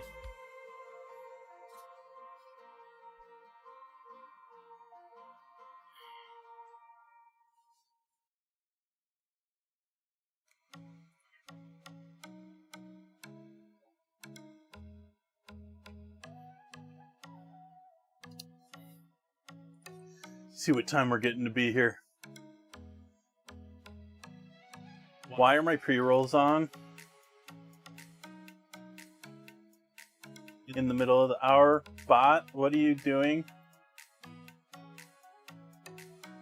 Did you announce me live in Discord and stuff tonight? I hope.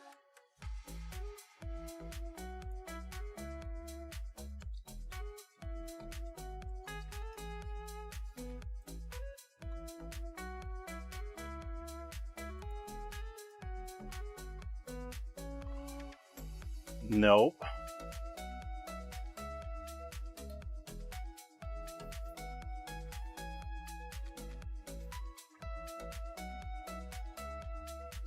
Thank you, LLM, for not only not fixing cutting glass being properly announced in Discord, but messing up Chef Jay Tay's.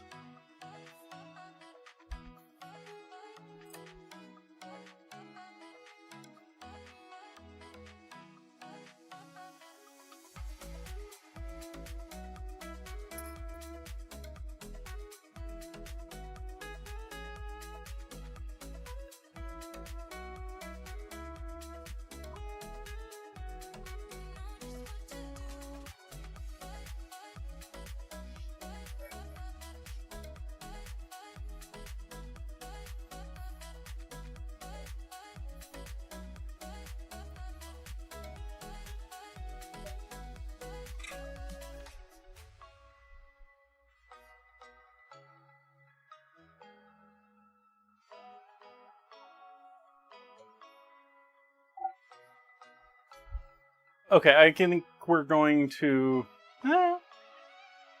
Let's wait until the bread's in the oven. I am going to take a break here.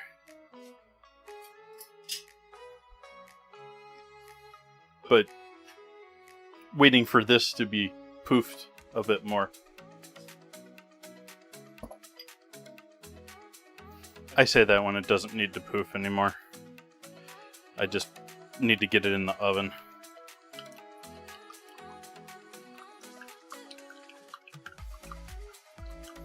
Relatively convinced this is gonna poof up at least to the top of this pan, if not slightly out, by the time we're done cooking. So I am going to give this a egg wash. Get that down in the sides and all around.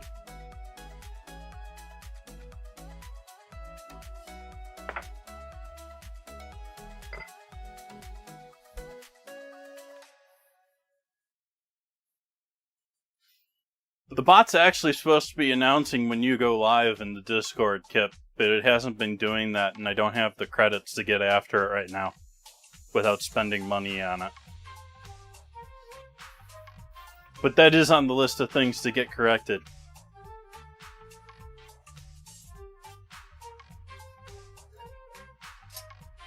It's actually supposed to be announcing everyone who's live channel. Both you and Kat.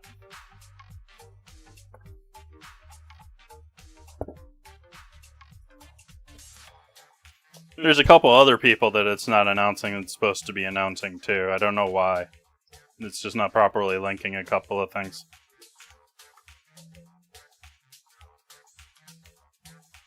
Hey, Jean Ray. Welcome back, welcome back. Welcome, welcome, welcome. We got taters on the stove. Not a lot of taters, but we got some taters on the stove. We got our gravy done. Our oven is ready. I'm about ready to throw our bread into the oven. I need to make dressing for the salad.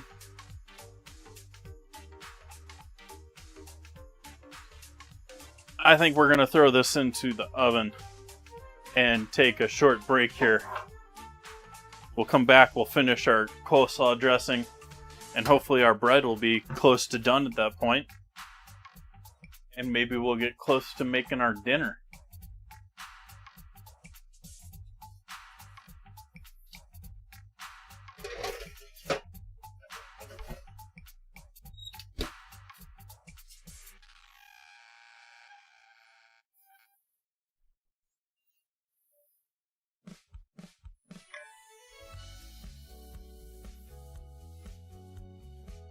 So that's good. Let's set a timer for the bread.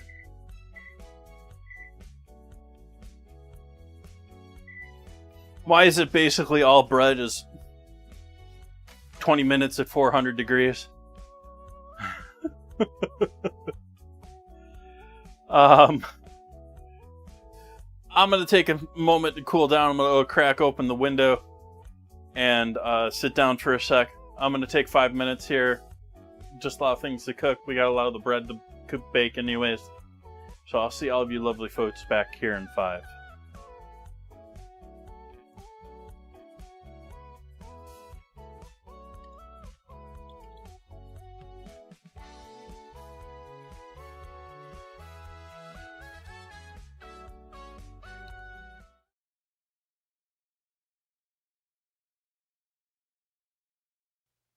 Next week, George and Gracie will be brought to you by Carnation.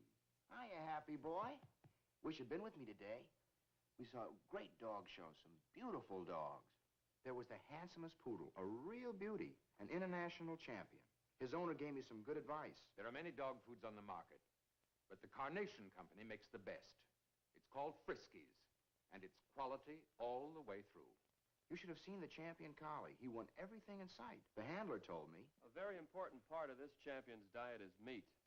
That's why we feed him Friskies. The principal ingredient is lean red horse meat. The best you can buy. So happy, you're getting real quality, and you're going to get your Friskies right now. Friskies is prepared to the high standards of Carnation Company and guarantees prime-grade nourishment. Folks, why do you eat Wheaties? We like it. But did you know it's always been whole wheat with all the bran, and bran is one of nature's best sources of food fiber. That's news to us. Wheaties breakfast this morning? Sure, it helps me feel fit. But do you know Wheaties has bran fiber your body may need? That's news to me. Why Wheaties? Oh, we love the taste. I have for years. But do you know for years you've been getting something extra for your diet? Bran fiber? Well, that's news to me. Wheaties. It's brand news.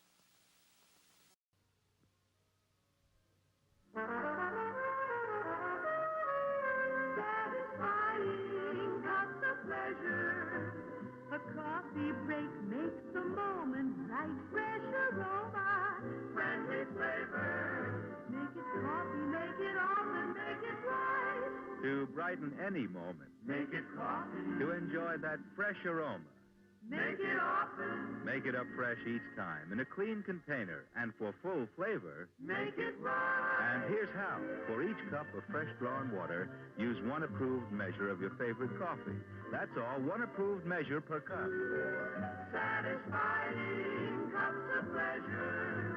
A coffee break makes the moment bright. Fresh aroma, friendly flavor. Make it coffee. Make it often. Make it right.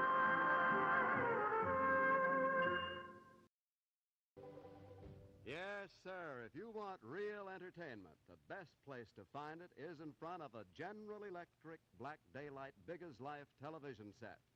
Sports, comedy, drama, news, music. Yes, they're all yours, merely at the turn of a dial. This model has a big 16-inch black rectangular tube that lets you see everything that the camera sees, true to life and as big as life. Sparkling contrast and sharp focus give you pictures of such clarity that you feel you're right there on the scene. The cabinet, designed and constructed by America's leading cabinet makers, fits gracefully into any type of room. Genuine mahogany veneers, hand-rubbed for lasting beauty and durability, are just one example of the painstaking attention to every detail, which makes this cabinet one that you'll be proud to have in your home. The precision engineering and careful assembly techniques used in making this General Electric Black Daylight television set are your assurance of television at its finest. See it in operation at your General Electric dealers tomorrow. And when you see it, well, you'll know that you're seeing the best. Say, do you remember this old milk glass satin hen? Well, you know, milk glass was an early American favorite. And when the folks in the old days wanted something really delightful, they'd take one of their milk glass goblets and pour some very fine wine right into it. Well, now, you know, it's Welch's wine that is keeping this wonderful tradition alive. A real wine for folks who really want the best. Yes, today's answer to this age-old family tradition is Welch's family wine, the answer to warm hospitality and really gracious living, and the wine that so many Americans enjoy these wintry days. You know, there is very good reason for this ever-increasing popularity of Welch's wine. Now, you folks know that all sweet Concord kosher wines are made from grape juice. And everybody knows who has been making the very finest grape juice for the past 85 years. Welch's, of course. And that's right, the only kosher wine made from Welch's grape juice is naturally Welch's kosher wine. Now, when you want the best in grape juice, you buy Welch's. So, doesn't it make sense, then, if you want the best and most delicious kosher wine, you insist on Welch's family wine? You get several bottles tomorrow. Try the half-gallon size. You enjoy the wine of all occasions. That's right, when it comes to wine, you'll do well to insist on Welch's. Welcome back. Let's get some music going again here. Okay. So what are we adding to our coleslaw dressing? What are we making our coleslaw dressing out of?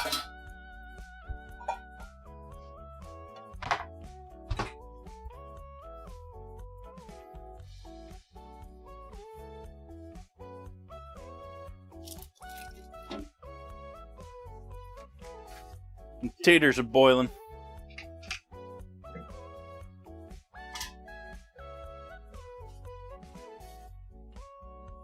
How hot is it over there at the moment? It's not excessively hot here. I would say it was probably mid-70s today. Fahrenheit.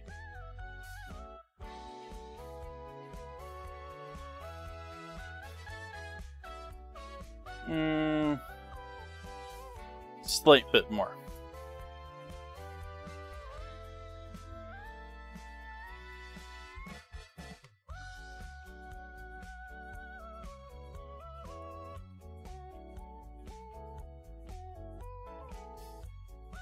My house just tends to be a bit warm, especially at this time of day. We're getting into beginnings of the sun going down, and at this point my house has retained heat from that sun all day.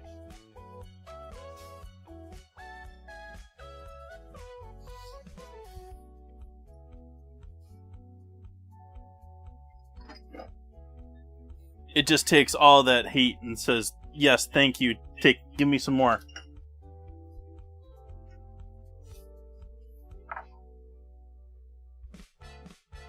It is. Outside, it's beautiful. It's perhaps a bit warm for doing, like, outside work, like yard work or something like that. I'd want it to be, like, 70 or high 60s for that, or anywhere in the 60s for that. But it is more than acceptable. It's beautiful. Go outside and enjoy the park temps. And what San Francisco is notorious for being most of the time, it seems like it used to be more of the time when I first moved here than now. A lot less of the... It's still foggy in San Francisco in the mornings, but it's a lot less foggy here in the mornings these days.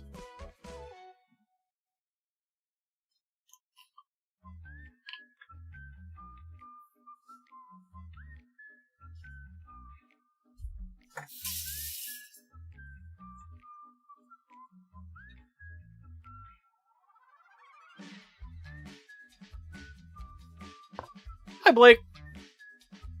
Welcome.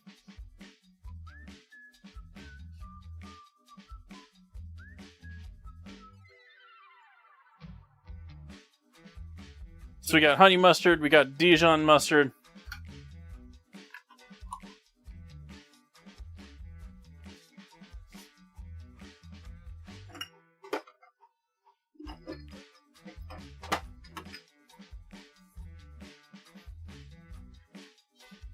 Worcestershire.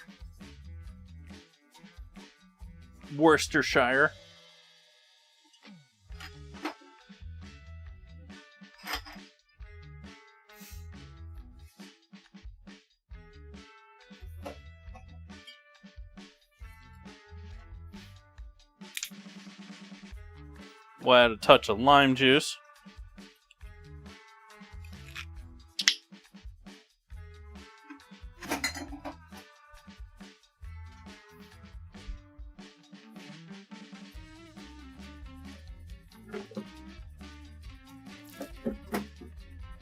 Open thing of honey.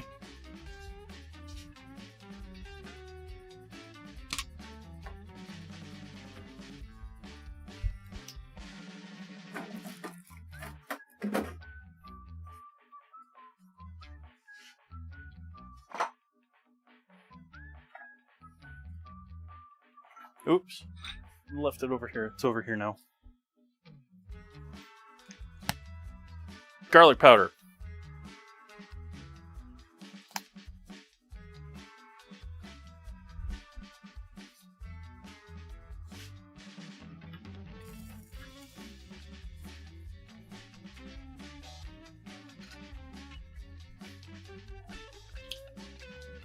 Cayenne.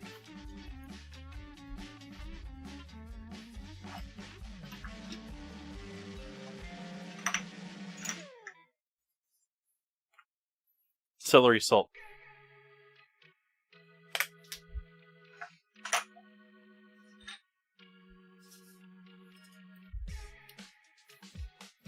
Pepper.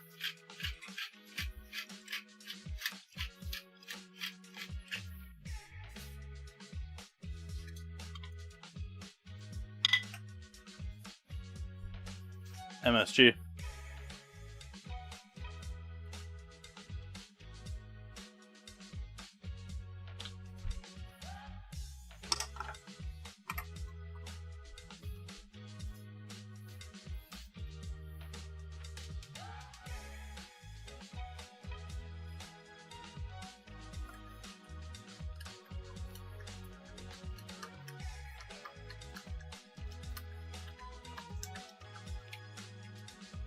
And it's going to be still a little bit thick in this bowl here.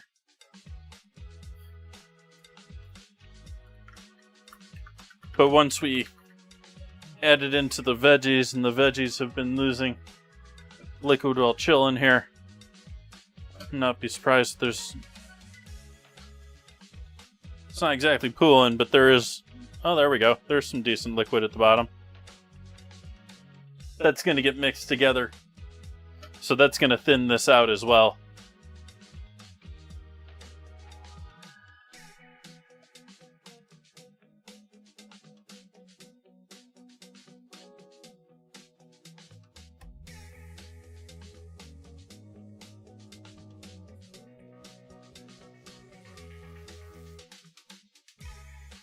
For the record, I've mixed that up together as far as a dressing. Most places that make coleslaw just buy dressing salad. I'm forgetting the name of it. It's essentially, they sell it right next to the mayo in a lot of commercial food places. It's salad cream, maybe? It's essentially mayo with sugar. They don't even thin it out. It's just like mayo with sugar. More sugar. Mayo already has sugar in most American cases.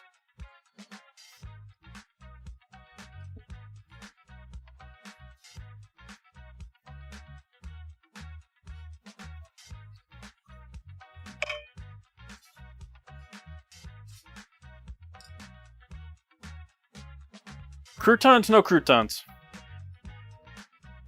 Not for coleslaw.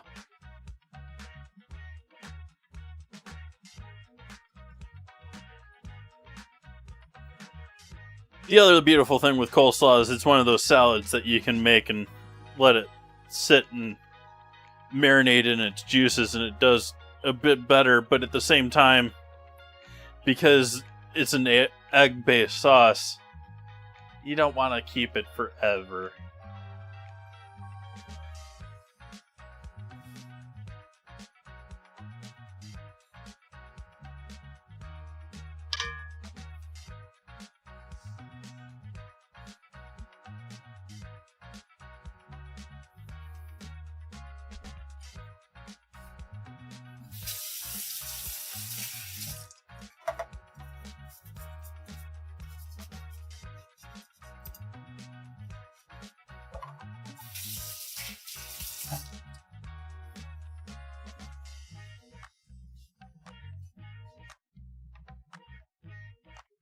Let's see what we got here.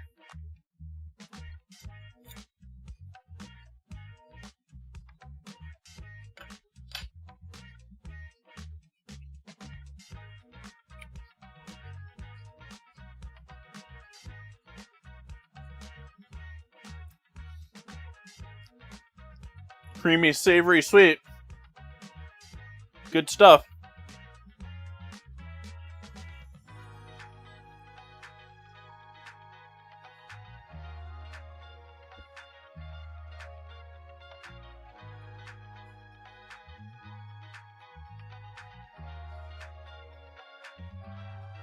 I'm baking bread that I'm going to be using for... It's a smothered sandwich, so it's going to be an onion and a steamed roast beef and onions sandwich on freshly baked bread that is then served with mashed potatoes and the whole thing smothered in gravy. And then I'm doing coleslaw on the side, which is delicious because it's still with me. The flavor just Sort of like they say that the better chocolates last in your mouth longer. You can taste them for longer. They sit on your palate. This is doing a wonderful job of that right now. Partly due to the acidity, but it's delicious. Just delicious.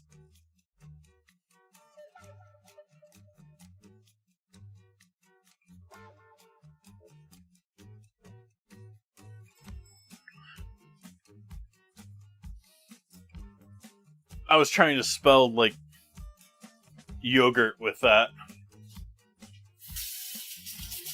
But I couldn't figure out what to do with the S and not the T.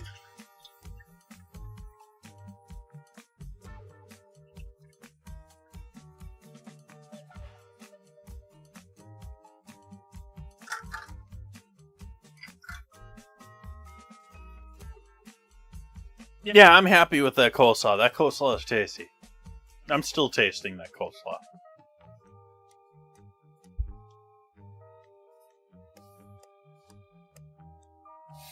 And I just burped it, so even better. Excuse me.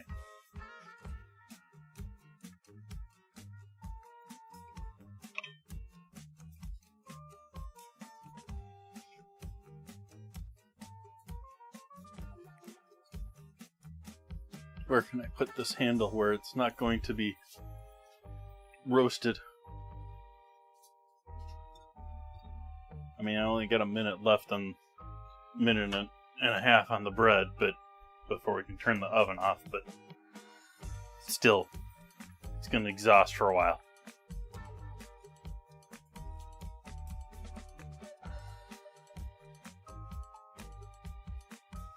One more A.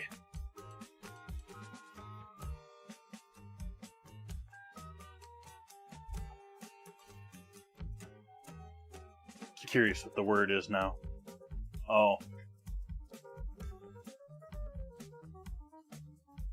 How much time we got left in the scramble? Oh, we got 3 minutes still.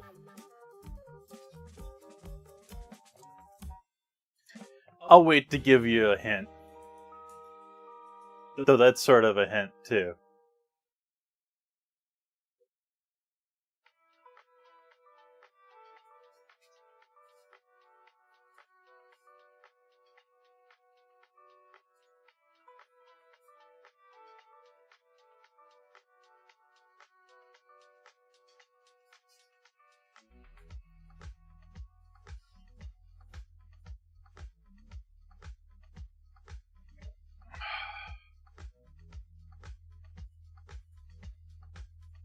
Two and a half minutes.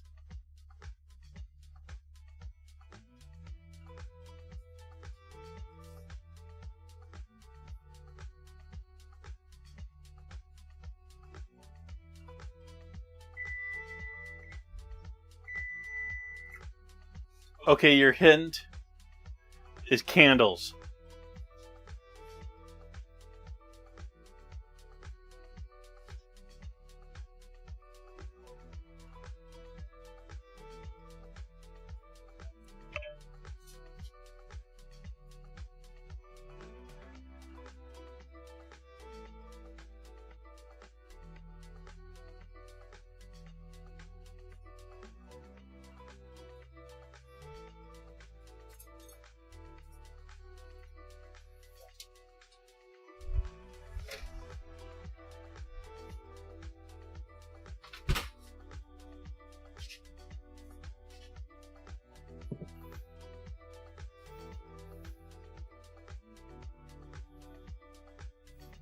My bread turned out so cute. Look at my cute bread.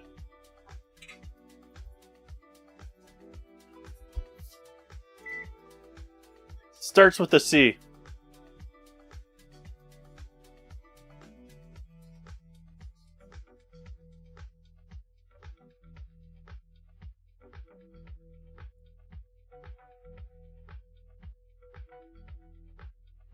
Ends with an A.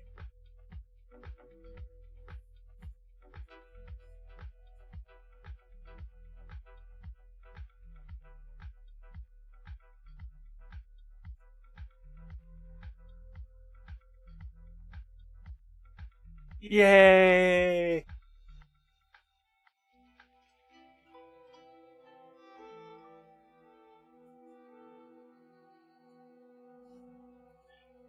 Blake, to answer you, yes, I can see on my bot's dashboard what the scrambled word is.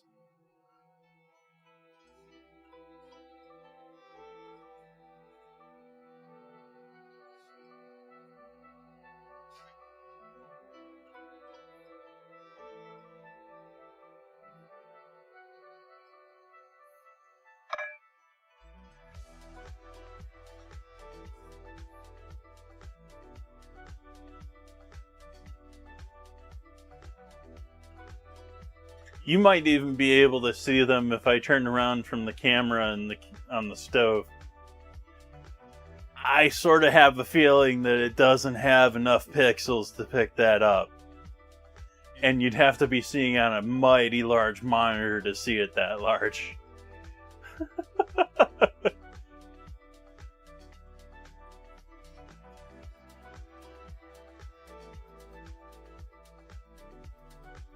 Let's cool it with the language a little bit, please, when talking about other people in chat. If you're talking about something generic or politics, that's one thing, but...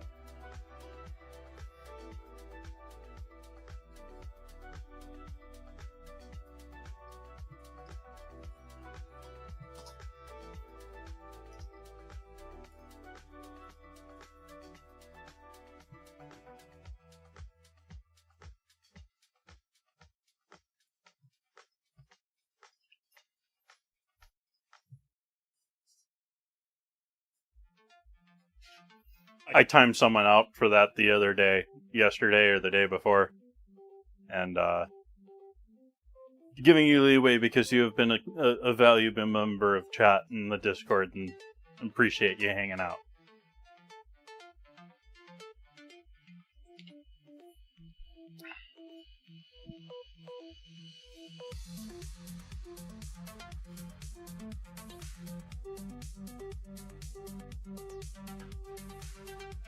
So let's look at the bread. Let's get this bread turned out of the... See if we can't get a clean release on our bread. That is warm. Mm-hmm.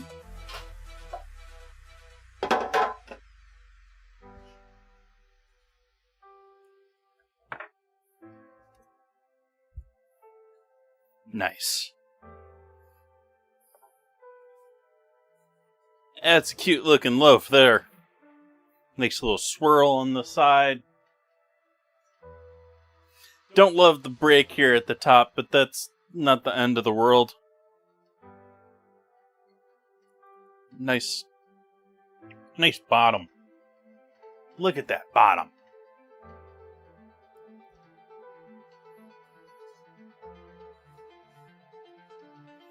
We'll give that a moment to cool down before I cut into that.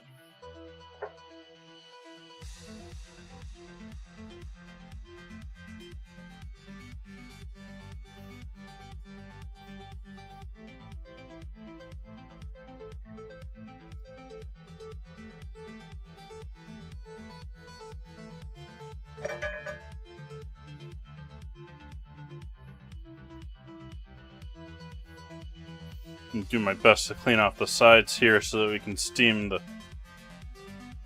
beef and onions cleanly.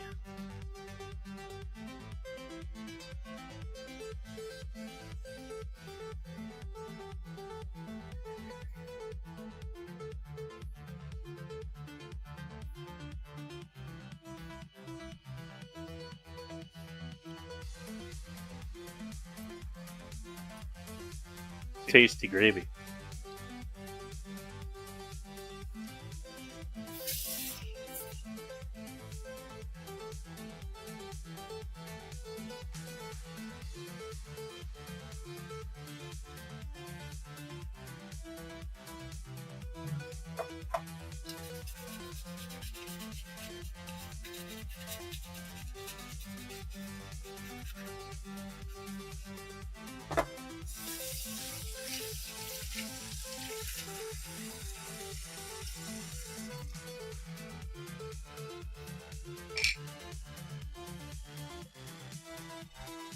we're going to switch those onions into a piece of glass that I care a bit less about.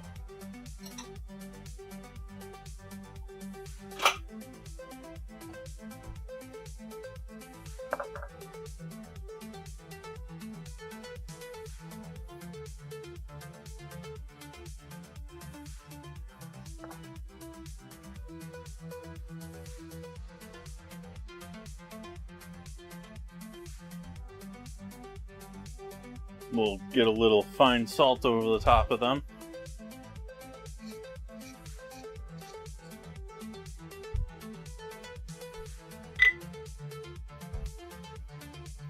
We're going to put those in the steam basket. I need to clean the lid because the lid is filthy.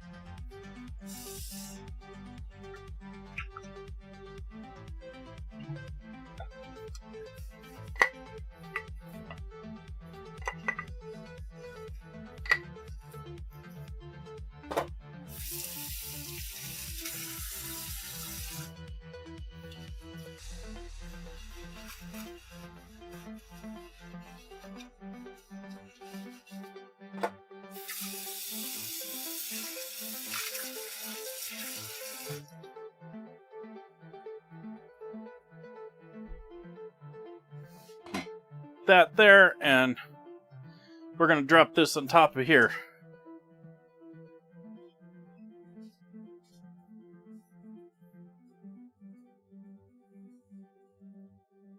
So now we're starting to steam our onions. I'll grab the beef out of the refrigerator here.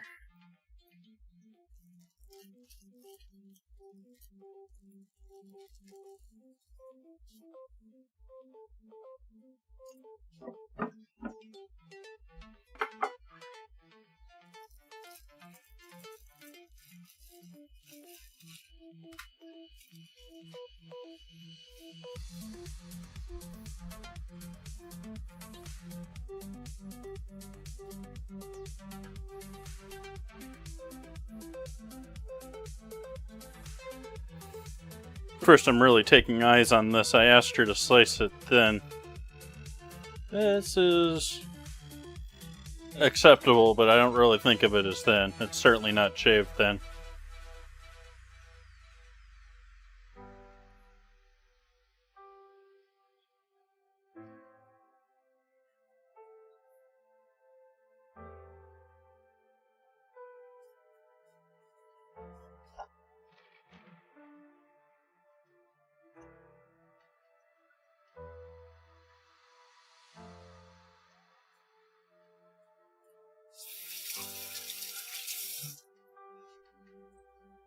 That could definitely use some flavor.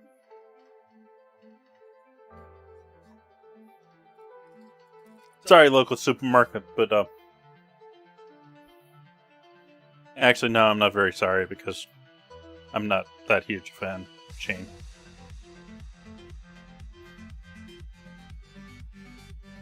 There's other family places in the county that are better. That are actually family places.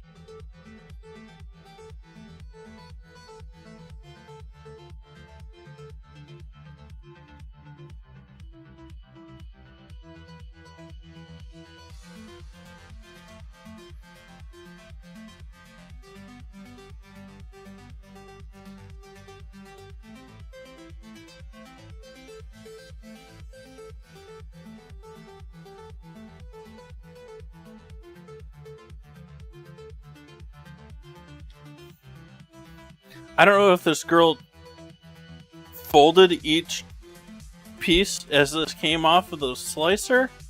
Like, in my experience, slicers typically don't like fold the piece of meat in half lengthwise, and most of these have had that happen to them.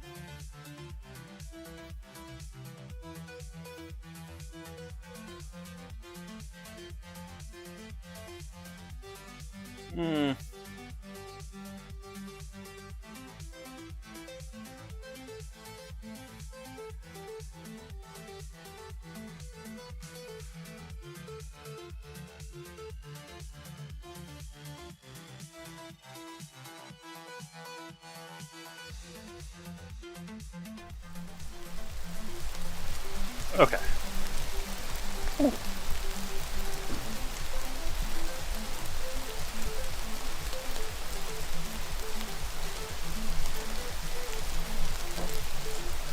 It had honestly been a minute since I'd been to a deli counter, especially this one. And so I was more fascinated with the things they're normally trying to get you hooked on. Like, I was looking at the other stuff they were trying to sell me. I was looking at the wine they had around there, even though I had no intentions of buying any of it. I was looking at the salads and stuff they have in the deli case, which inspired some ideas for future things that I was going to do myself.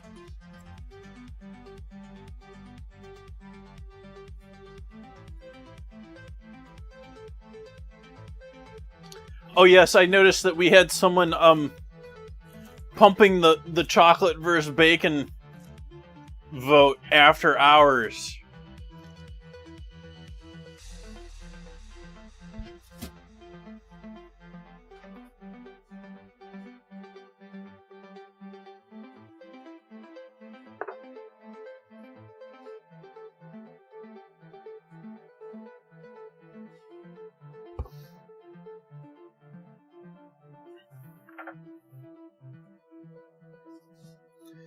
In here after hours, making my bot try to do things to OBS and give me errors because it can't do things to OBS because OBS was closed.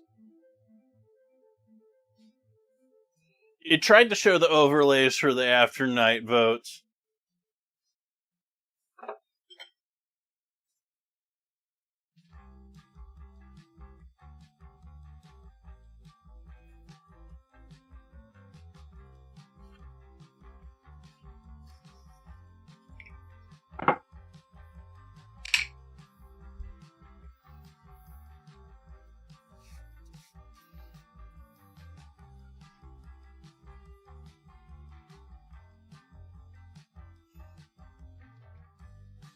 Better than the real stock market here. You can vote 24 hours on bacon versus chocolate. Can we submit it to have it be put on Polymarket? The other one and the one that Meta's trying to start?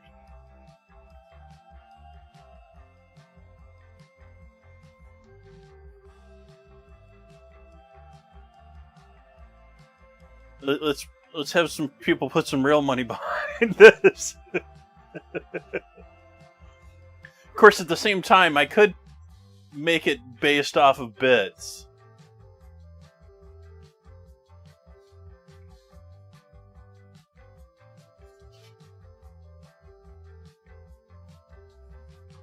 I choose not to do those sort of things. I don't know why.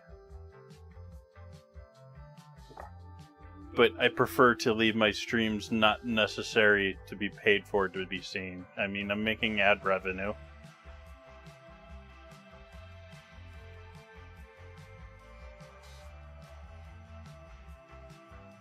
If my ads are actually playing as they're supposed to be, which the bot is not properly playing my ads tonight.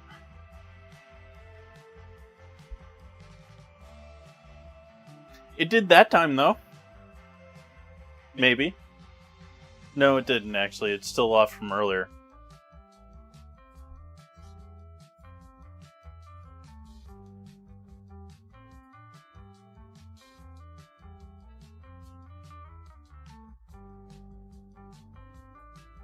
Alright, let's see what this bread's looking like on the inside here.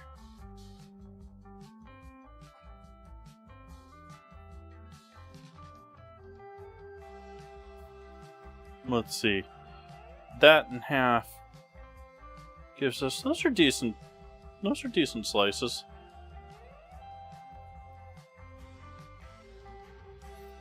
So we'll slice in half.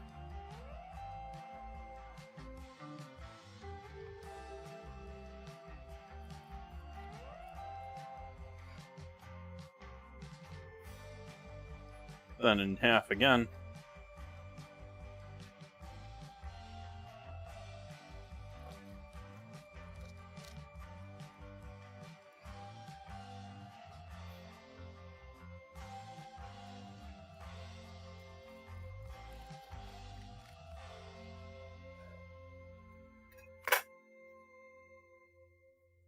Nice soft inside.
Big old bowl of slaw.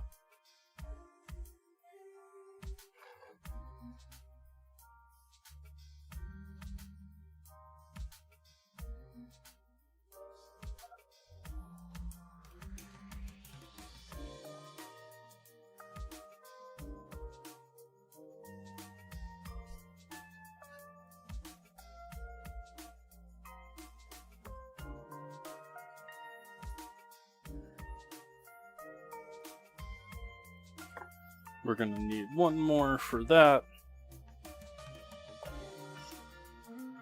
And one for that. The rest of this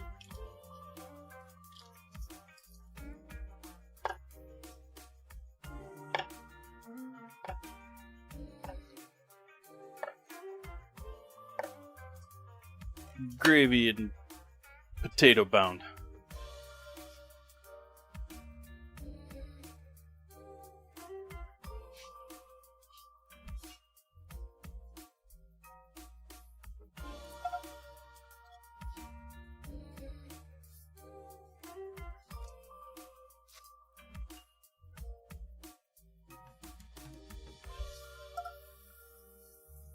I put cheese in my broccoli slaw.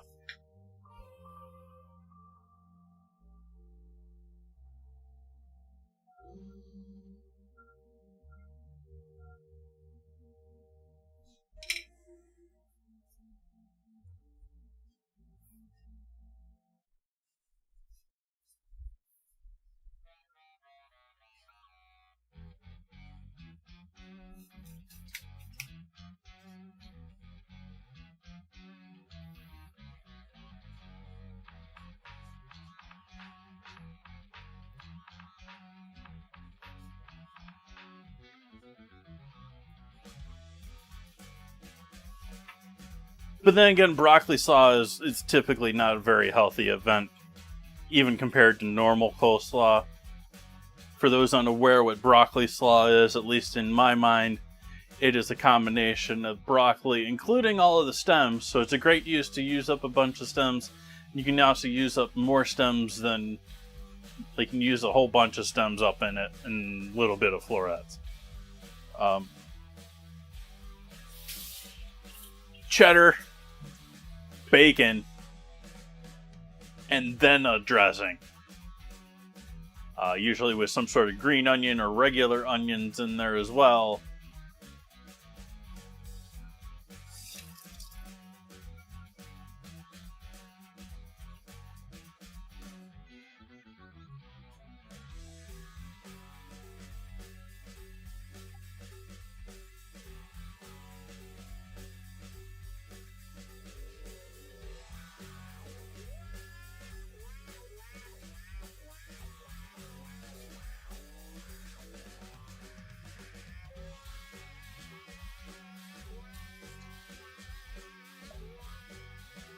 I've seen peas in it.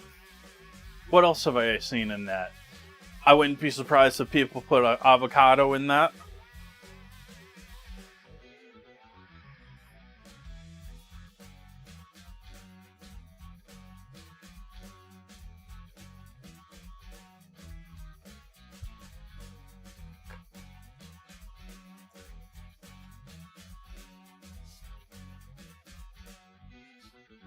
Carrots. So that's not very... We got bacon and cheese in it, but we'll add carrots to be healthy. And broccoli.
I lied. These need more fat, more butter. They're not browning as nicely as I'd like to on this side. This one's doing better, but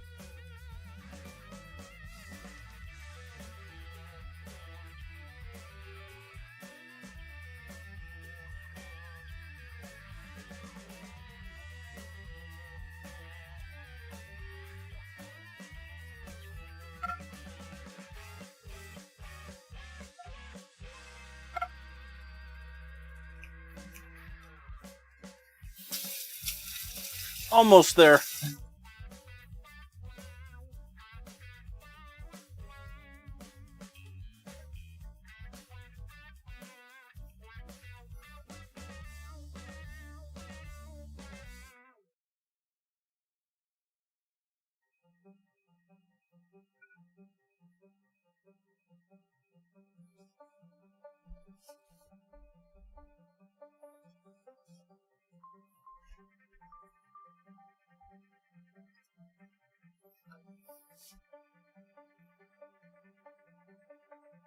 Did I keep it or toss it? I think I tossed it.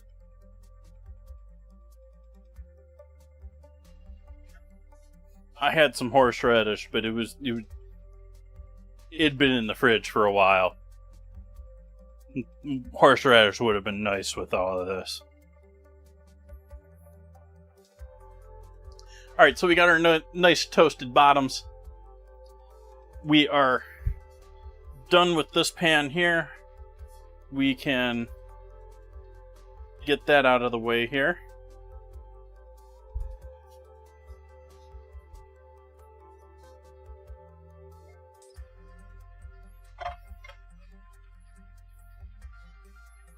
And we're going to move this back to the front, which has had onions steaming in it, along with the gravy probably thickening up too much on bottom.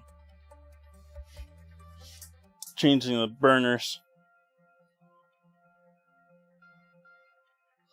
Low flame, just enough to keep that steaming. And we're going to split this beef up about 50-50.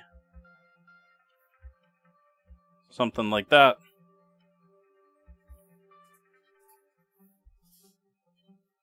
Lid off.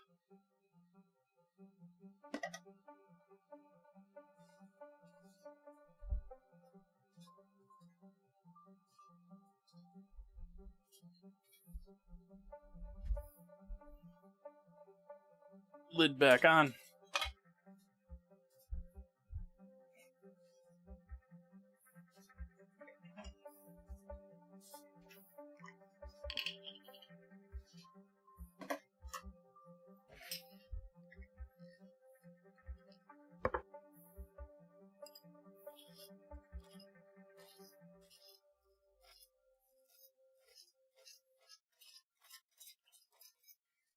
Glare poupon on the bottom of our sandwiches.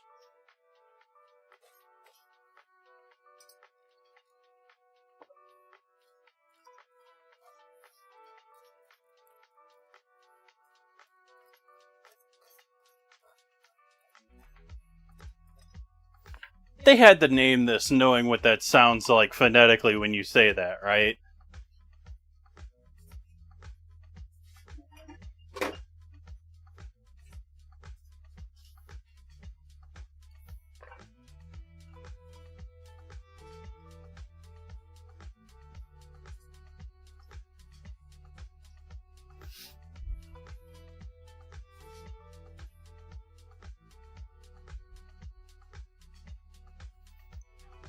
If you've never had Grey Poupon before, I would say it's a little bit like having mustard with a bit of horseradish mixed into it.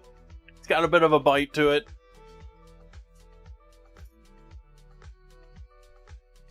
I've made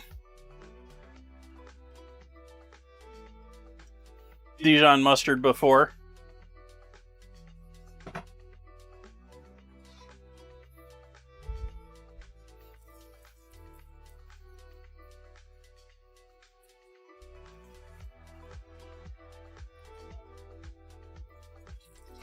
Add some more water here and loosen that up.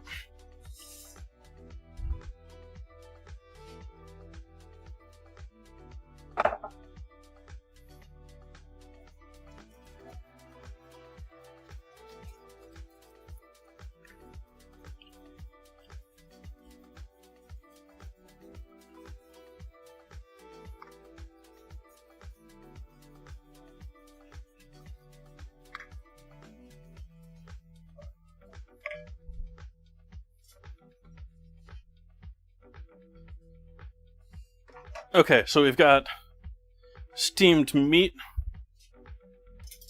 Why not? We'll get something else dirty here tonight.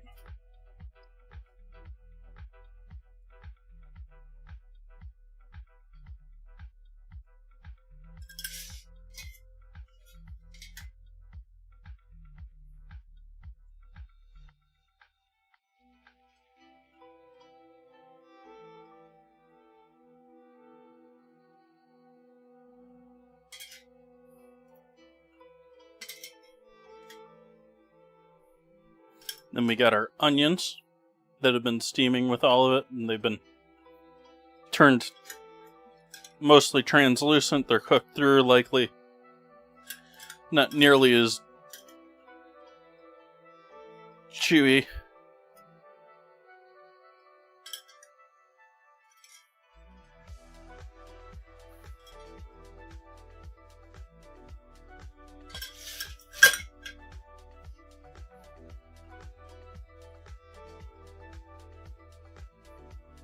Should probably serve it just like that.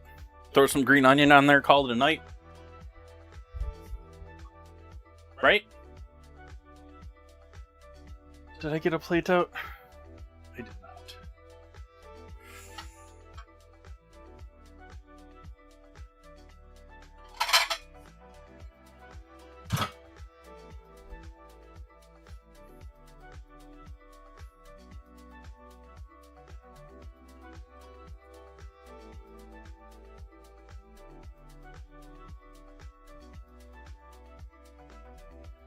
Yeah, we can fit that there. We gonna fit both of these on here? Yeah, I think that's what's gonna happen there. Putting the tops on dry.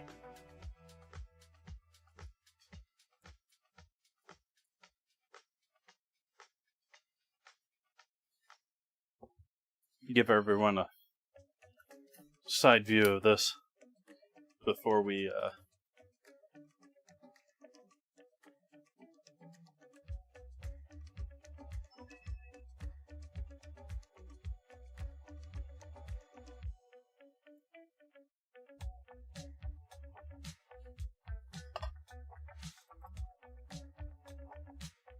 what we got for our sandwiches before I absolutely smother them in gravy.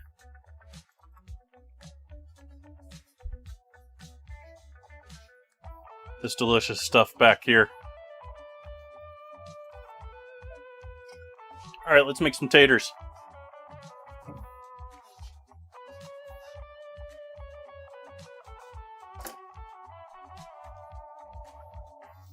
I guess we're using the lid.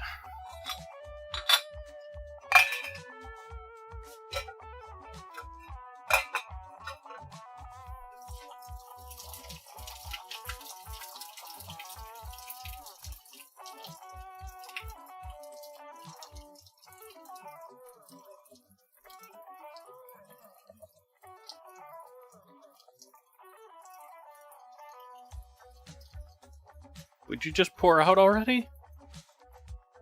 Just drizzling and drizzling and drizzling and drizzling. It's just...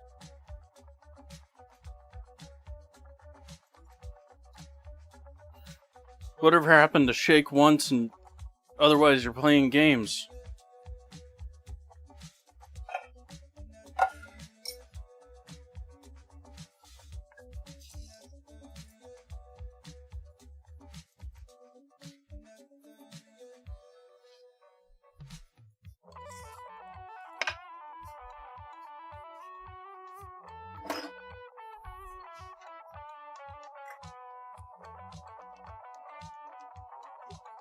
touch of half and half with a bunch of butter in with the taters. Bunch of salt in with the taters. Pepper.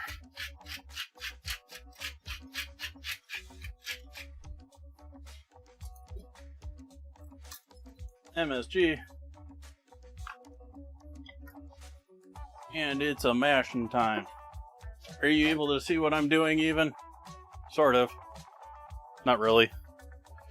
We'll go over here.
Need a properly made gravy well here. Gravity well.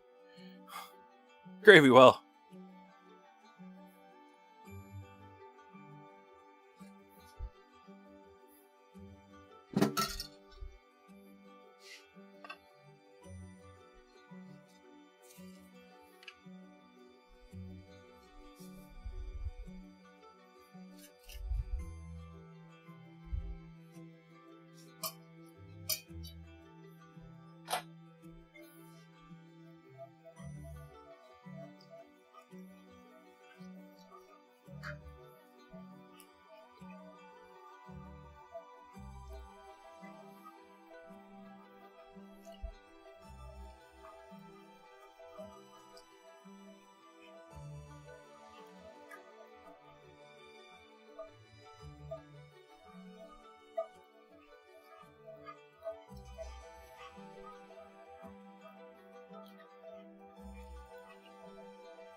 This is looking like a pretty phenomenal dinner. And I am very much happy right now that I chose to do this over a thinly pounded pork tenderloin sandwich.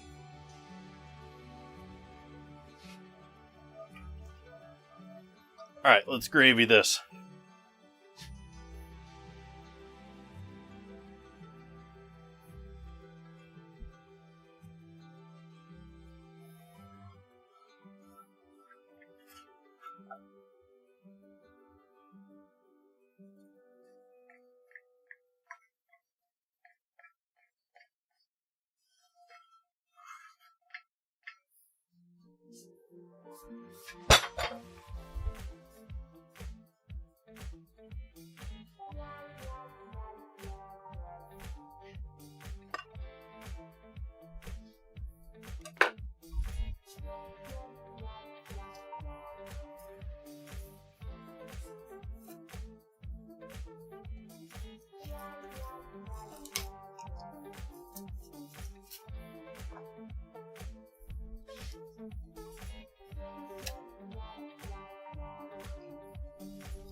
Oops.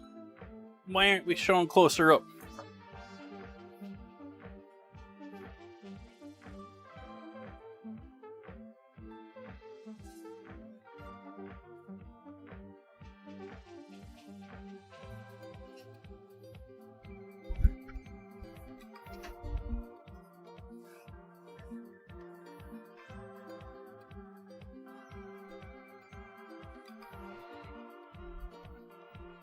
Let's grab a couple of photos here to begin, and then we'll put it on the turntable and let everyone see what we got.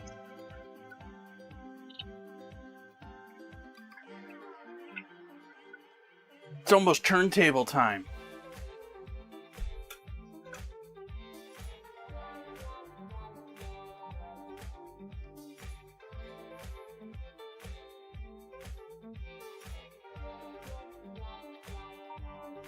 I sadly don't have two turntables, but I do have a microphone.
That's looking mighty tasty to me.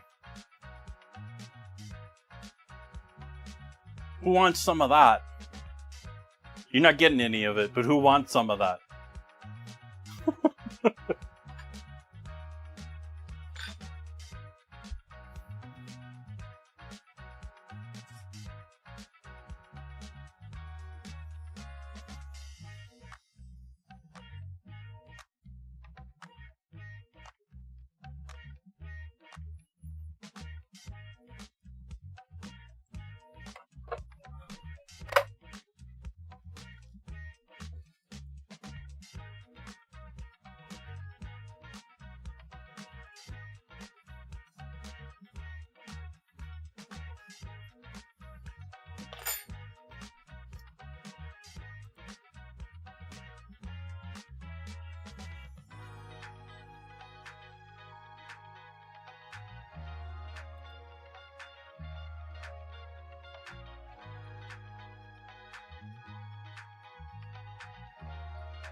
I think that's where we're going to leave it for tonight.